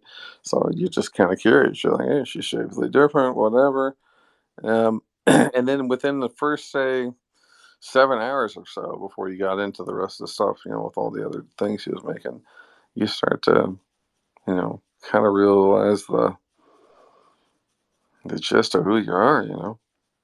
And then you like once you meet God again, then you got to do like that regimen. You got to do what's expected of you. You don't get a chance to actually figure out who you are. You biased yourself right out of the gate, and then you think, wait a minute, God biased you, and then like, wait a minute, bias is a human attribute. It's not even a thing from God in the first place, right? You should name you. I want to name my kid Bias. Mm-hmm. Bias, get over here. Are you happy or sad? What's going on with you? Bias would be a great name for a pet.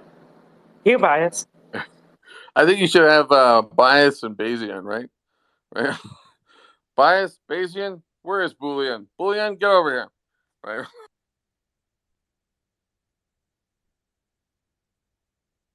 Hey guys, how's this going?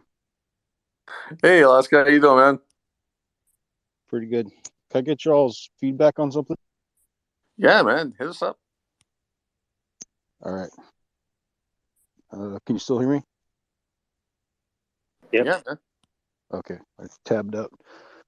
All right, so I've been avoiding this whole Senate thing for the most part, but I got this U.S. Senate candidate questionnaire I got to turn in within the next hour or so for the Alaska Beacon. It's like a national thing where they did these independent, kind of like a free version of the AP. They distribute it to all the newspapers and radio and TV around the state. So basically, almost all the hard questions I deflect on with my Alaska DAO concept, like they ask about Roe and abortion and contraception.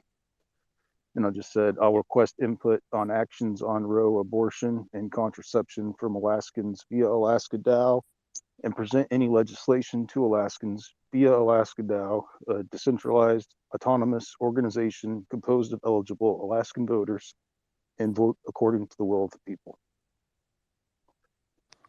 Sounds tasty. Okay.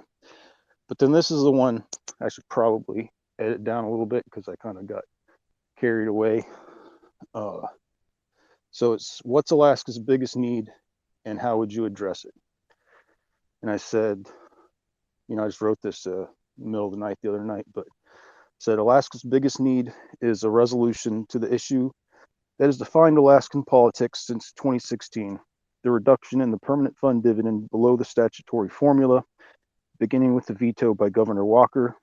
Governor Dunleavy ran on a platform in 2018 of restoring the full statutory PFD and paying back the reduced PFDs without a fiscally sound plan to do so, which led to his disastrous budget proposal in his first year in office.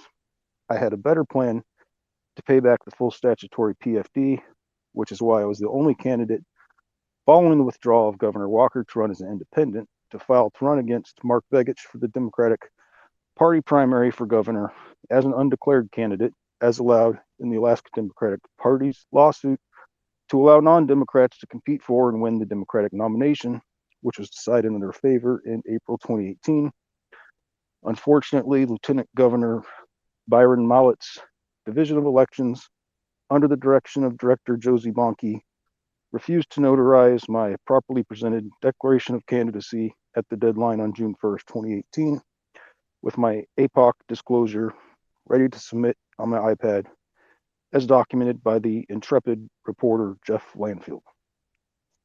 After going down the street and getting my declaration of candidacy notarized at a branch of the Alaska USA Federal Credit Union and emailing the notarized document and a picture of the $100 filing fee to the Division of Elections, they decided that I was my brother, a candidate for the State House, and ruled him ineligible. Then after I'd filed with APOC, they went back and changed the candidate list to my name, ineligible for not having filed with APOC. Impressive. My plan in 2018 to pay back the full statutory PFD to Alaskans is the same as my plan now. That is to implement a cryptocurrency/token with a proposed name of Alascoin to be distributed to all Alaskans who received less than statutory permanent fund dividends between 2016 through 2022. All Alaskans will have crypto wallets. Alascoin will be widely accepted around the state as a medium of exchange. Alascoin sales will rival the annual PFD sales. The Alaskan economy will benefit greatly. Alaska will be a leader in Web3 development. Los Anchorage and the surrounding area will rival Silicon Valley. Starlink and other technologies will enable high-speed internet access and high-paying remote tech jobs around the state. The University of Alaska system will not just be restored, but will surpass all other universities on the West Coast. How will Alascoin have the value of close to $10,000 per Alaskan that has been cut to fund the state government? Maybe the oil companies that have benefited greatly under the current tax structure and are planning to use natural gas on the North Slope to mine Bitcoin could divert some to funding Alascoin. Or there are plenty of other ways to come up with the approximately $6.5 billion worth of utility to add value to the token. Alascoin will be implemented outside of my governmental duties, but Congress and the SEC are currently implementing rules and introducing legislation that would impact Alascoin, and I will work to protect it when in office. Wow, that's a lot. Okay, I think it's good. It's definitely concise. I mean, it is a tour de force of, it's a mic drop piece. It's kind of your tone, really starts to get into the piece. The only thing that I think, and this is just my thinking about stuff like this, is that I think shorter is better in the sense that, no, I don't want to say it like that. I guess, well, I want you to think about what room or what people do once they get to the end. I kind of like when I deliver something, I always want to deliver it in such a way that there's enough variance left for them to pick it up and reinterpret or maybe clarify things with me. If you're 100% if you're conveying it well, the reason why X didn't work is clearly because this person did this or whatever, you're filling in all the blanks. You're doing a Cliff Notes version of the matter of factness. So you don't really have a question or statement. In a lot of ways, you sort of erase the need for someone to talk to you about it because you're so sure of everything. You got all the facts. I don't need to talk to you again. You know what I mean? And I don't want that to come out of it. So I would stay on the neutral side. It's easy to pick a partisan side, right? But don't. It's expected. It's of course it's Biden's fault. Of course it's going to be this person did it. Of course it was the veto of that. They may, you know what I mean? But you can't ever change those things, right? So you kind of put something potentially maybe more in a depth of just. That's why I guess the only thing I don't like about it is that after it's done, it doesn't prompt me to ask anymore because you said it in such a way that it's all it's a fact. And if I do have a question, then I'm really different, right? And that doesn't feel good. Second is that there's no room in the statement for me to sort of spend any wonder because it's all been said as this is the way it is. Now, here are the good things. One, high intellectual content from a subject matter expertise on the Alaskan people. Without a doubt, you're an expert in that. Two, respect for the culture and the sort of the magnitude of what you're about to do. High respect on that. Used a lot of words to sort of reaffirm the magnitude, the what is owed to the Alaskan people. It's hard enough to sit on this fucking ice block and represent this, place that is like right, like Russia's right over there, right? It's bad enough to have Sarah Palin, live in your city, your state, but by golly, Alaska is going to make this fucking country rock, right? So you had a ton of like respect for Alaska, like without a doubt, you're someone that the council has to talk to because you are informed, you are solid, you are SEAL Team 6 in your confidence of the delivery. The only thing is that you also made sure that not only was SEAL Team 6 there, not only could they kill the targets, but they did kill the targets. So don't ask me how the targets are because they're dead. Everything's a matter of fact, and you will deliver it or you won't. But in a lot of ways, you deliver it with a tone that maybe it's already not going to be able to deliver. You know what I mean? That's just my honest feedback. I liked it. I mean, dude, there's a lot of stuff in there I couldn't follow, but at the same time, like, I feel like if you wanted to run for Alaskan government, you're good natural for that because you could speak on that. Michael, you take your take, man. You have any feedback?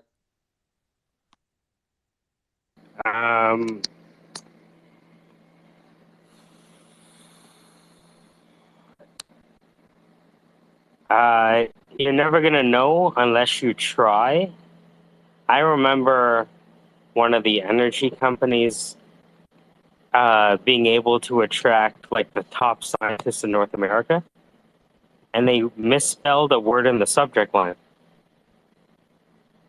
and the guy responded. So it's like, we always think about the perfect thing as being the best, but nobody knows. Nobody knows if a joke is gonna work.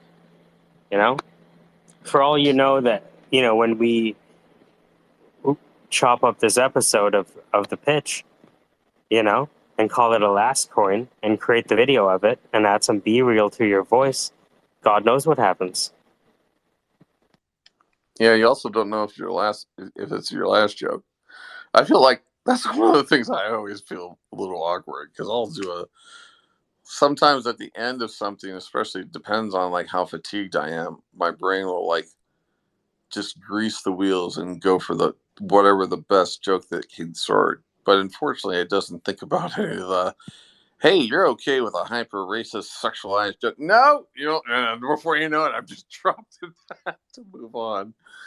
But hey, Alaska, I thought it was really good. I mean, it's strong. It's sometimes it's part of it is sort of in the maybe part of it is in the confidence in how you delivered it because you knew exactly how everything. And I can't even go there in terms of challenging it, so we don't know to go that because I don't have the facts on that. But I mean, was it smart, intelligent, and you had a process? Yes. Was it overconfident? Probably a little bit. It's not overconfident and say that you don't understand the information. It's just that you're not leaving any room for. I just wanted more opportunity for the audience to sort of join you. I see what you're saying. So people don't want to make a purchase where they're not a part of the process. Yeah, that's 100%. I think. Let me pick my toppings. I'm sorry? Like, let me pick my toppings. I want to have mushroom, tomato, and red onions. Yeah. Like, I'm aware that I need to make a better sandwich, okay?